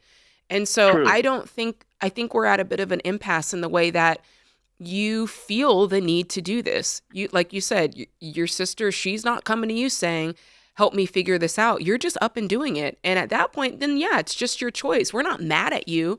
But since you called and asked, how do I tell my sister that I can't be her lifelong safety net? We're telling you just up and call her and say, hey, I know I've done this for 10 years. The money I was giving you is running out. And not only is it running out, but I've also realized I can't keep doing this. You're going to have to figure out a way to come up with that $700 on your own. And it truly is, the conversation truly is that simple. I know it's harder to actually play out, but the bigger work is for you to figure out why you're having a hard time letting this go. Yeah, no, you're absolutely right. Can I ask a question? Right, yeah. I have an inkling. I don't know if I'm right, but just listening to you talk, and John is here, so he'll set us both straight. But just listening to you talk, it almost makes me wonder if a long time ago something happened that you felt like you were supposed to be there and you weren't, and you're just making up for it. I don't know the home you guys grew up in. I don't know anything like that. But I just wonder, are you trying to make up for something? Is there something that your sister should have been there for and you weren't there? I don't know, and you don't have to answer on this call, but it just sounds like there's something else there that's nagging at you and that's eating at you personally. No, it's a fair question. I think the basic root of it all is she's family. And it's like, what desperation she'll go into if this money's not there. It's like pulling the plug, saying, okay. Before when I've talked to her about it, she goes, yeah, and this is the guilt thing. Well, I guess I'm going to have to sleep in my car, Well, where's her that kind of husband? You stuff. said he's ill. Is he just not able to contribute? No, they're not at a point where she's never had a job, so getting a job would be very difficult for her at 74. And he's ill where he really can't work. So, they're living, and this is the point, Listen, if you want to be generous, to John's point, we're never going to stop you from being generous. If you feel, hey, I'm called to this is what I feel like doing. But there is a component to this that you've also got to be able to afford that. Right. And you said that you set yourself up to be able to retire, but you also said the source that you were pulling from to fund this is drying up.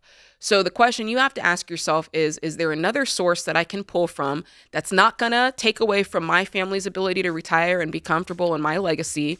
And if you can do that, and if you want to do that, you know what? That's your bag. I do think that you're enabling her. I truly do believe that based on what you're saying. And you can't enable somebody and then complain that they are... failure to launch. That's right. Yeah. If you're going to keep funding it, you have to do that with a glad, cheerful heart and stop talking bad about your sister.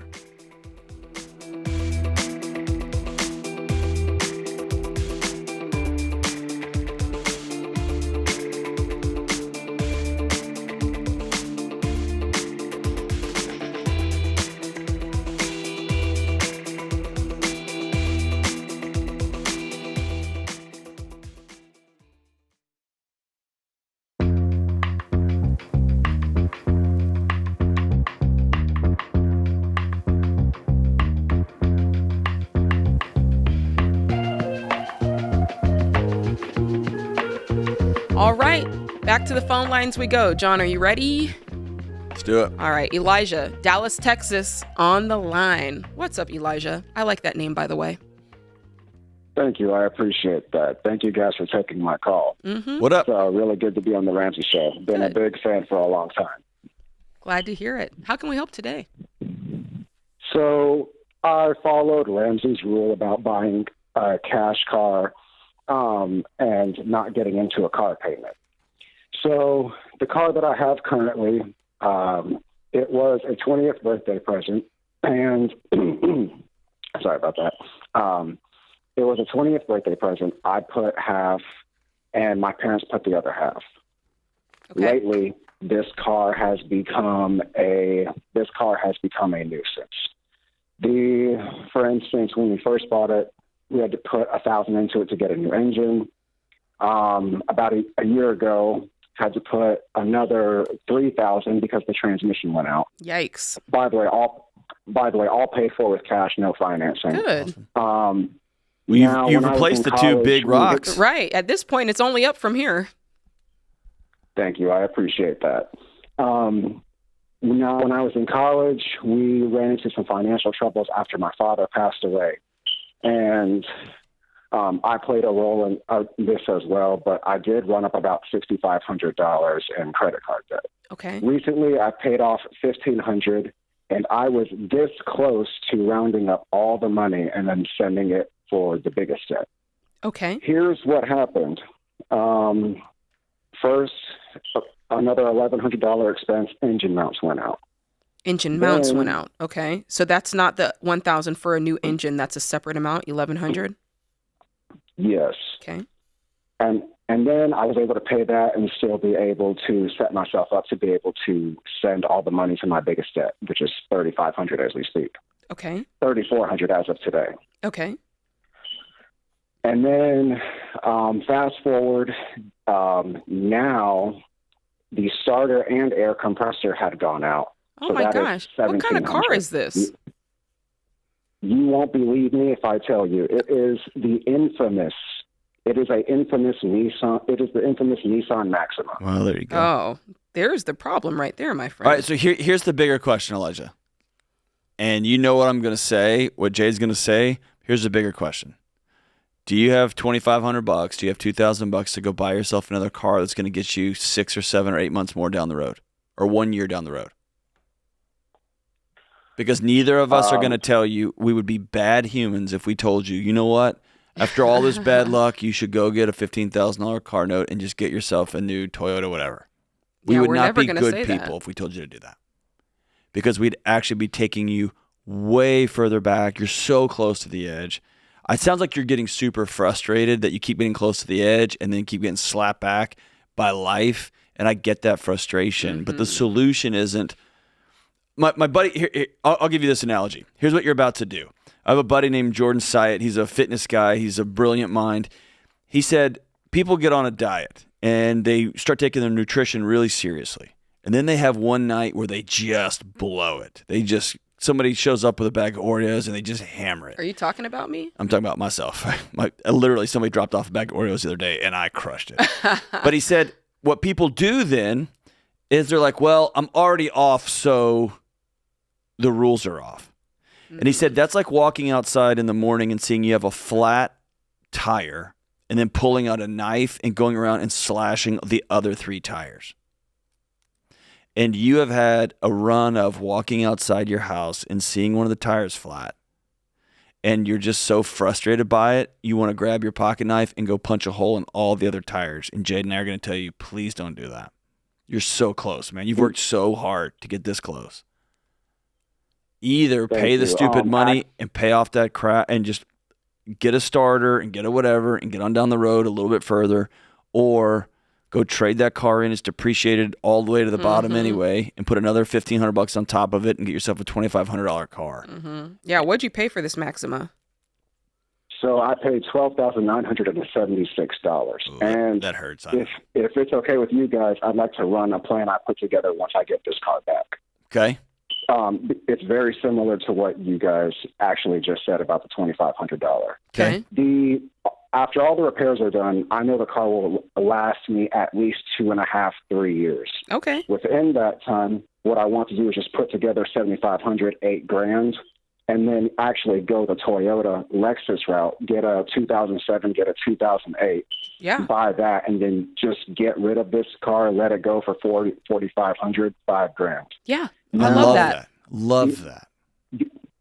Okay, so that's a good idea. Yeah, I that's have a an great 06 idea. Toyota that it will last longer than me. It won't stop driving. Yes, I think you're right. Yeah. The only caveat is because now I will say, so currently in my personal checking that I'm using to pay for this, there's $2,400 sitting in there at the moment. Okay. The repairs are going to be about $1,750, maybe $1,800. That'll leave me with about $600-$700 until my next payday next week. Okay. Now, I want to know if this is still a good option because I like to keep at least $1,500. Actually, really $3,000 in my checking account at all times. Why? But as you can see, I've had a few setbacks. Why do you like to keep $3,000? That's a big cushion for someone who's in baby step 2. Why is that? I guess you can say I'm very extreme, and I like to have money laying around for emergencies. Yeah, and but I also. Okay. Here's the thing: you get to choose. Are you working our plan or are you working Elijah's plan? Because if you are working Elijah's plan, that'll let me know I'm tracking with you on Elijah's plan. But if you're working our plan, which it sounded like you said you were, then I got to hold you accountable.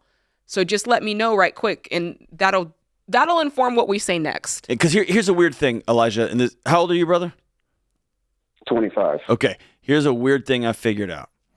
If I have $3,000 in an account and a mechanic says it's $1,750, it's annoying, and I exhale, and I got $1,750. I'm gonna give it to you. I only got $1,200 left. This is the worst. Whatever. Or how much we got left? Okay, $1,300 left. If I only have that $1,000 emergency fund, that's all I got. I got $2,000 less of debt, which for you is a big chunk of what you got left.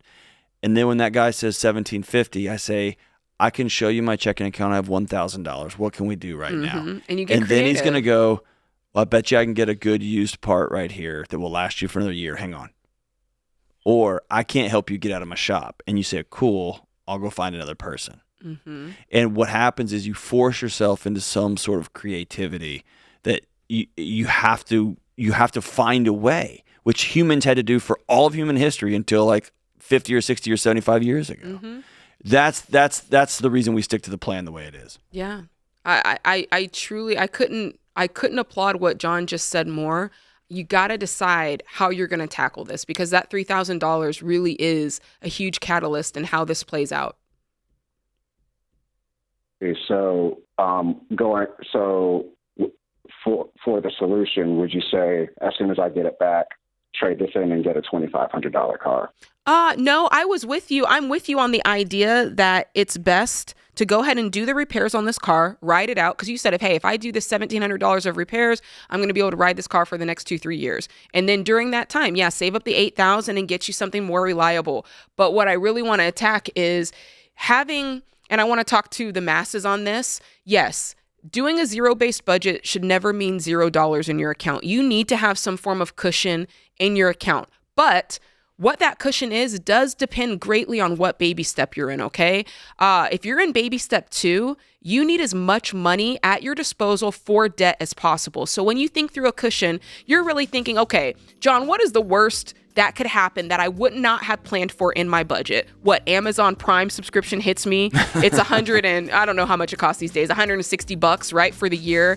That's kind of what it is. It's like, what's the worst could happen? Grandma's birthday hits, Amazon happens. So when you're in baby step 2, that really is looking like $300, maybe a little bit more than that, because what it's not, the cushion is not an emergency fund. That's not what it is. Baby step 1 was the emergency fund, or baby step 3 is the emergency fund. The cushion is just there, especially in baby step 2, just to make sure those random things that happen to come out of your account don't overdraw you.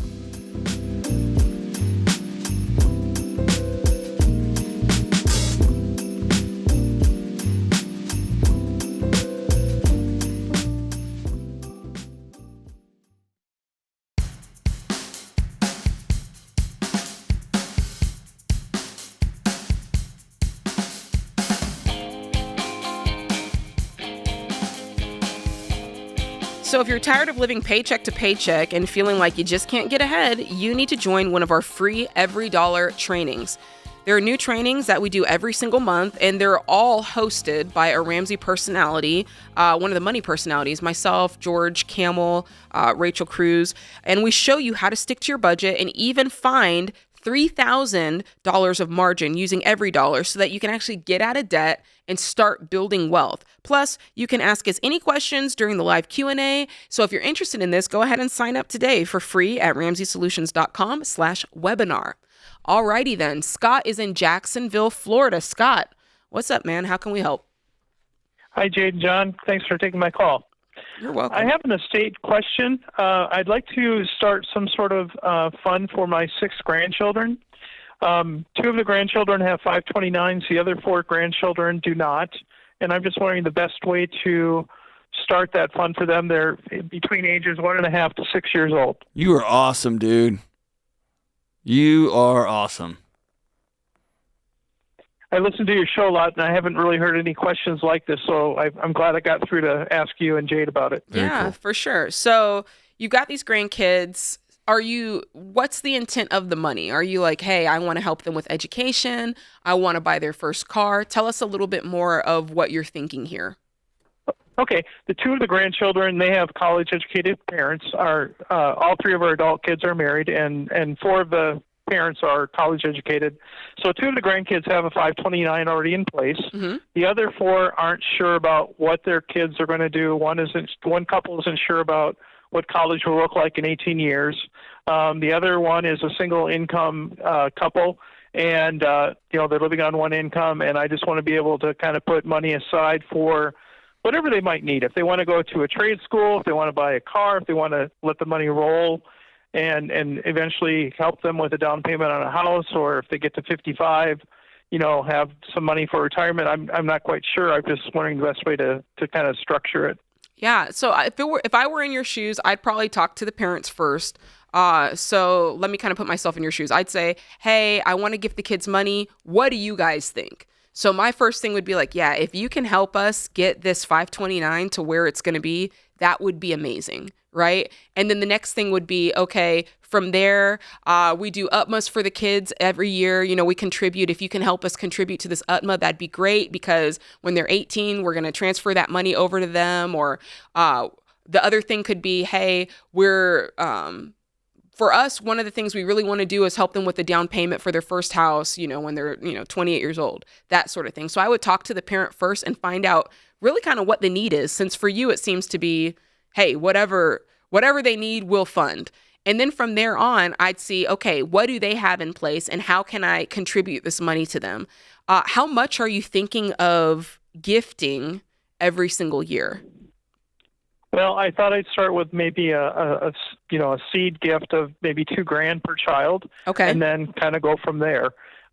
Seeing how they're so young, I could put it in, a more riskier investment vehicle, that might grow quicker, and still weather the ups and downs of the stock market, I guess is what I was thinking. Yeah. And you would just place them as the beneficiary? Is that what you're thinking? Because I feel like you could do... Yeah, beneficiary. I can't do I've been told I can't do it a custodial IRA, Roth IRA, but I could maybe do something else that. I'd work with the parents and maybe do an UTMA, something that you can transfer that'll go over to their name when they're, of legal age. Okay. Like I said, 2 of the grandkids already have 529, so I could just, with those parents, I've already talked to them. Mm-hmm. I'm sure they would just take the money and put it in their existing 529s. It's the other 4 parents that really have nothing in place right now at all. Oh, you know what? I misunderstood you. When you said before that the other 2 kids had 529s, for some reason in my mind, I thought you meant that they were fully funded, like they didn't need any more in the 529. Oh, no, I don't think so. I think they would take any contribution we have. Okay, then I would focus on that, because here's the thing. Even if they overfund the 529s over time, that money can be transferred in other ways. Matter of fact, over time, it can actually be transferred to a Roth IRA or IRA over time. So I wouldn't be too concerned with overfunding it. And the truth is, with any 529, there's that risk of, well, what if the kid doesn't go to college, right? So I would start with the 529s for all kids. For the families that don't yet have them set up, I would say, hey, I want to do the seed money of $2,000. Can I help set up a 529 for you guys? That's what my mother-in-law did for Sam and I, and it's been great. So I think it's a really, really great gift that you're trying to give, and that's the way I do it. Good call. I like that. Thanks for the call. All right, I think we have time to go to Mike, who's in Ohio. What's up, Mike? Hey, thanks for taking my call. No problem. How can we help? So my question was, my wife and I recently bought a house, and the monthly payment with both of our income combined is pretty reasonable. It's like a little less than a third of our income. Okay. But we just found out we're having our first kid, and the plan was we were going to have her quit working. Mm-hmm. But the problem is with just my income alone, it's going to be a lot trickier. Yeah, Now, what will that mortgage be with just your income? So the payment is like $24.75 right now. Mm-hmm. And then, so that would be like 45% of my income. Okay. Yeah, that doesn't work. So we have to solve for that, right? Right. So the plan hopefully was I can refinance in a few months, and I'll get all the fees and everything covered for that. Mm-hmm. But that would kind of right around coincide when my wife is due. So my question basically is, should we go back to renting when, the rent was like $1,900 versus $2,400, so it's not a huge difference? Or should we just stick with it and try to refinance the house? When you refinance it, well, I have a couple of questions. When you refinance it, what will the payment go down to? So I'm trying to get a lower interest rate because it's really high. So I don't know exactly. I've looked at a few, if we got 5%, it would be like $2,000. So it's kind of up in the air, but hopefully it would be better. What's your take-home pay? So I take home $5,500 a month after taxes and everything. Okay. So $2,000 would still be way too much, right? Yeah. So that sounds like, and I mean, 5%, that's a pretty good rate. So I don't think you're going to get anything lower than 5%. So knowing that 5% would get you to $2,000, and that's still not near the 25% mark. I don't think that can be a plan. Would you agree with that? Yeah, it does sounds tough. Yeah. I mean, that's a big old percent when you're bringing home $5,500. So I think in this season, yeah, it could be that you guys are looking at selling your house, because how are you going to exist on that small percentage of your income? Do you see what I'm saying? You gotta hear me, Mike. I hate telling folks that they have to sell their house. But when you tell me the numbers, I'm bringing home $5,500, and maybe we can get, in best possible scenario, maybe we can get it to $2,000. It's tough, right? How much have you paid down on this house? How much equity do you have in it? We have, I think, like $20,000 right now. We bought the house really recently, but we got it for under the appraisal.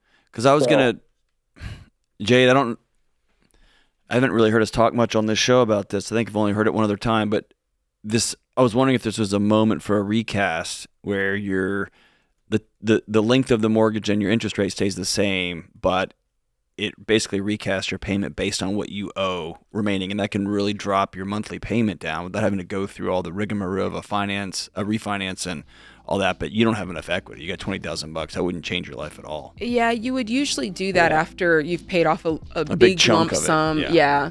In this case, I hate telling you this, but I think for you guys, getting out of this house, because the truth is, it's not like you've done something really irresponsible. Your life has just changed in a major way, right? You have a baby coming, and your wife is now saying, I'm not going to contribute by working outside of the home. I'm going to work inside of the home. So your financial situation changes. It's okay if your living situation has to change as well. So don't feel any guilt or negativity. You didn't do anything wrong. Yeah. You have a new life now. You have a new kid. And so we have to readjust for our new life. Yeah. New house, new housing situation.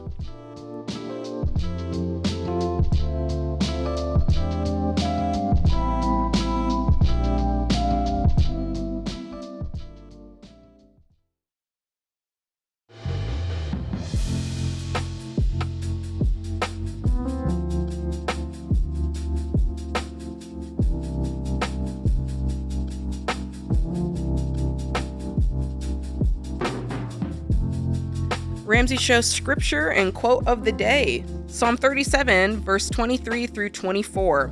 The Lord makes firm the steps of the one who delights in him. Though he may stumble, he will not fall, for the Lord upholds him with his hand. Slash from Guns N' Roses said, no one expects the rug to be yanked out from underneath them. Life-changing events usually don't announce themselves. Amen. That's a fact. We wouldn't have jobs, Jade, if that wasn't... Life-changing moments are not a bug of the human experience. It's a feature.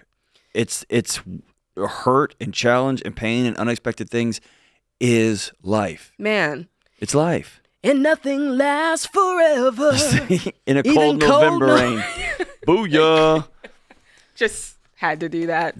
Anyway. And by the way, just as a callback, Axel didn't, but Slash wore long shorts as he should. Axel wore very, very, very He did. shorts. Slash has aged very well underneath that hat, I might add. Like, you really can't tell what's going on underneath there. Hey, he's done a good job. Trace is in Salt Lake City, Utah. What's up, Trace? How can we help? Hey, how are you? We're doing good. What's up with you? Good. So me and my wife, we're 21 years old. We have a combined income of $130,000 a year. We're in baby steps 4 and 6 with no kids yet.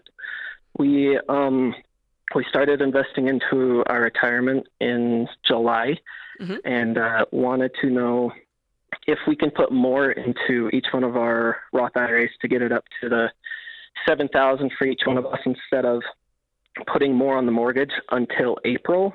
So then, does that make sense? So we can max out that Roth for both of us before April, so we can do it again for the next year. Yeah. Does that make sense? Maxing out the Roth, so putting the $7,000 or $7,500, I can't remember what it is this year. Does that put you over the 15% of your income? Yes, but we'll max out my Roth at $7,000 or $500, and then we want to also max out my wife's. Which I think we could do another $7,000, right? I understand that, but I'm saying that $14,000 together, is that more than the 15% of your take-home pay? Of your gross pay? It would be, and we are still paying the house off, like the 15-year mortgage. We still have it on the 15-year. So just for the 6 months, I don't know, like I said, just to take advantage of the tax-free growth. So you told me we should do that. You told me you make $130,000 a year. So 15% of that would be $19,500. That's what you have for the year to put aside. So you're wanting to put $7,000 in hers, $7,000 in yours. That's $14,000. So technically, you still have another $5,500. What are you going to do with that? And that's another question too. Do I do the traditional, or do I just put it into a brokerage account? We had just recently started making $130,000 a year. Are you self-employed, or do you have 401ks through your job? I work for the state, so I have a pension and a 401k. But great. She doesn't. And so we just do the individual Roth IRAs for each one. Okay, so I love that you're doing the individual Roth IRAs. I'd love for you to put the remaining $5,500 into your 401k. Okay. Yeah, that's what I would do, because it's tax advantaged in a better way than just a typical brokerage account. So I would do that. Now, what percentage, your pension, do you know what percentage that is? What does that look like? Because that's part of this equation as well. Yeah, I get 60% of it when I retire at 35, but they don't take anything out of my pay. Oh, okay. If it is, it's not much at all. Okay, then I wouldn't really add that in then. Okay, so do the two Roth IRAs and then put the rest into your 401k. Do you know, I'm guessing the 401k is traditional, or is it Roth? Just curious. It's either. So I can do a Roth 401k, or there's like a 403b. Yeah, definitely do the Roth 401k option, okay? Okay. That way you're paying the taxes now instead of later. Okay, sounds good. Appreciate it. All right, I love that. And then, beyond that, any money that you have extra, you're going to throw that onto, since you're in baby steps 4, 5, and 6, you're going to put extra payments, or extra money, I should say, towards your house. And you and your wife can decide what that looks like. It can change throughout the seasons. It doesn't have to be double payments every time, right? You're in a season of intentionality. You don't have to be as intense. So that's up to you guys to discover, what the rhythm of that looks like in your life. Very good. I like it. All right. Kevin in Houston, Texas. H-Town. What up? How's it going? Can y'all hear me fine? We got you, dude. What's up? Hey, I just had a general question. Pretty much, I'm trying to figure out where should I draw the line whenever it comes to spending a little bit of extra money on things that aren't necessary, but add a little bit of extra comfort in your day-to-day or just overall life. And I can give you a couple examples of what I'm trying to talk about here. Yeah, tell me. If that helps. Give us one. Yeah, so for example, I recently bought my first Economy Plus seat on a flight. Yeah. It was never something that I couldn't afford. It was just something that I didn't really want to spend extra money on. I'm 6'1", for reference, and a lot of these airlines are getting kind of criminal with how little legroom they give. Amen. So I decided, okay, I'll splurge a little bit, and the flight was just 20 million times more comfortable. I could take my feet out a bit. I could lay back, and it was so much better. But it wasn't necessary to achieve the goal. Okay, let me ask you this. I'm kind of feeling a bit guilty about it. Yeah. Where's the story that you picked up? Where's that from? That anything above necessary is wrong or morally bankrupt? So I guess my position isn't that it's wrong or morally bankrupt. I guess what I'm trying to avoid is kind of just going down the slippery slope of I just end up spending a lot of money Lifestyle on things that I don't need, right? Just because it makes me feel better. Okay. So I guess that's my question is, what are some things that I should spend extra money on just because it adds a little extra comfort? Feeling better is okay. That's what I'm trying to get to. For me, I cross the line when I start thinking I deserve this. Okay. That's when it crosses. That's a moral line in my head that I don't ever want to cross. But if you are going to a work trip and you get that, you pay that extra $100 or whatever it is to get extra legroom on that flight, and it lets you stretch out and lets you sleep versus being cramped, then you walk a little bit taller, you're a little bit more rested, and you can go handle yourself in that meeting a little bit better. And that's just a fact. That's a truth. Yeah, agreed. Okay. And so if you want to get tactile about it, we can put an ROI on that. I think it's a waste of time and money and effort.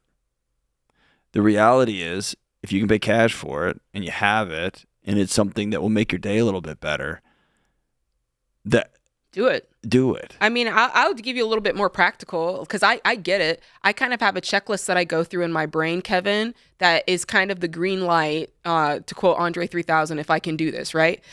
So number one is, am I a person who's out of debt? If the green light is yes, check it, right? Then I say, am I a person who budgets their money? Like, am I on a budget? Can I make this part of my budget? Yes, green light it. Do I carry the proper insurances, right? Have I done the things that I need to make sure I'm taking care of my family? Life insurance, term life insurance, that kind of thing. Green light.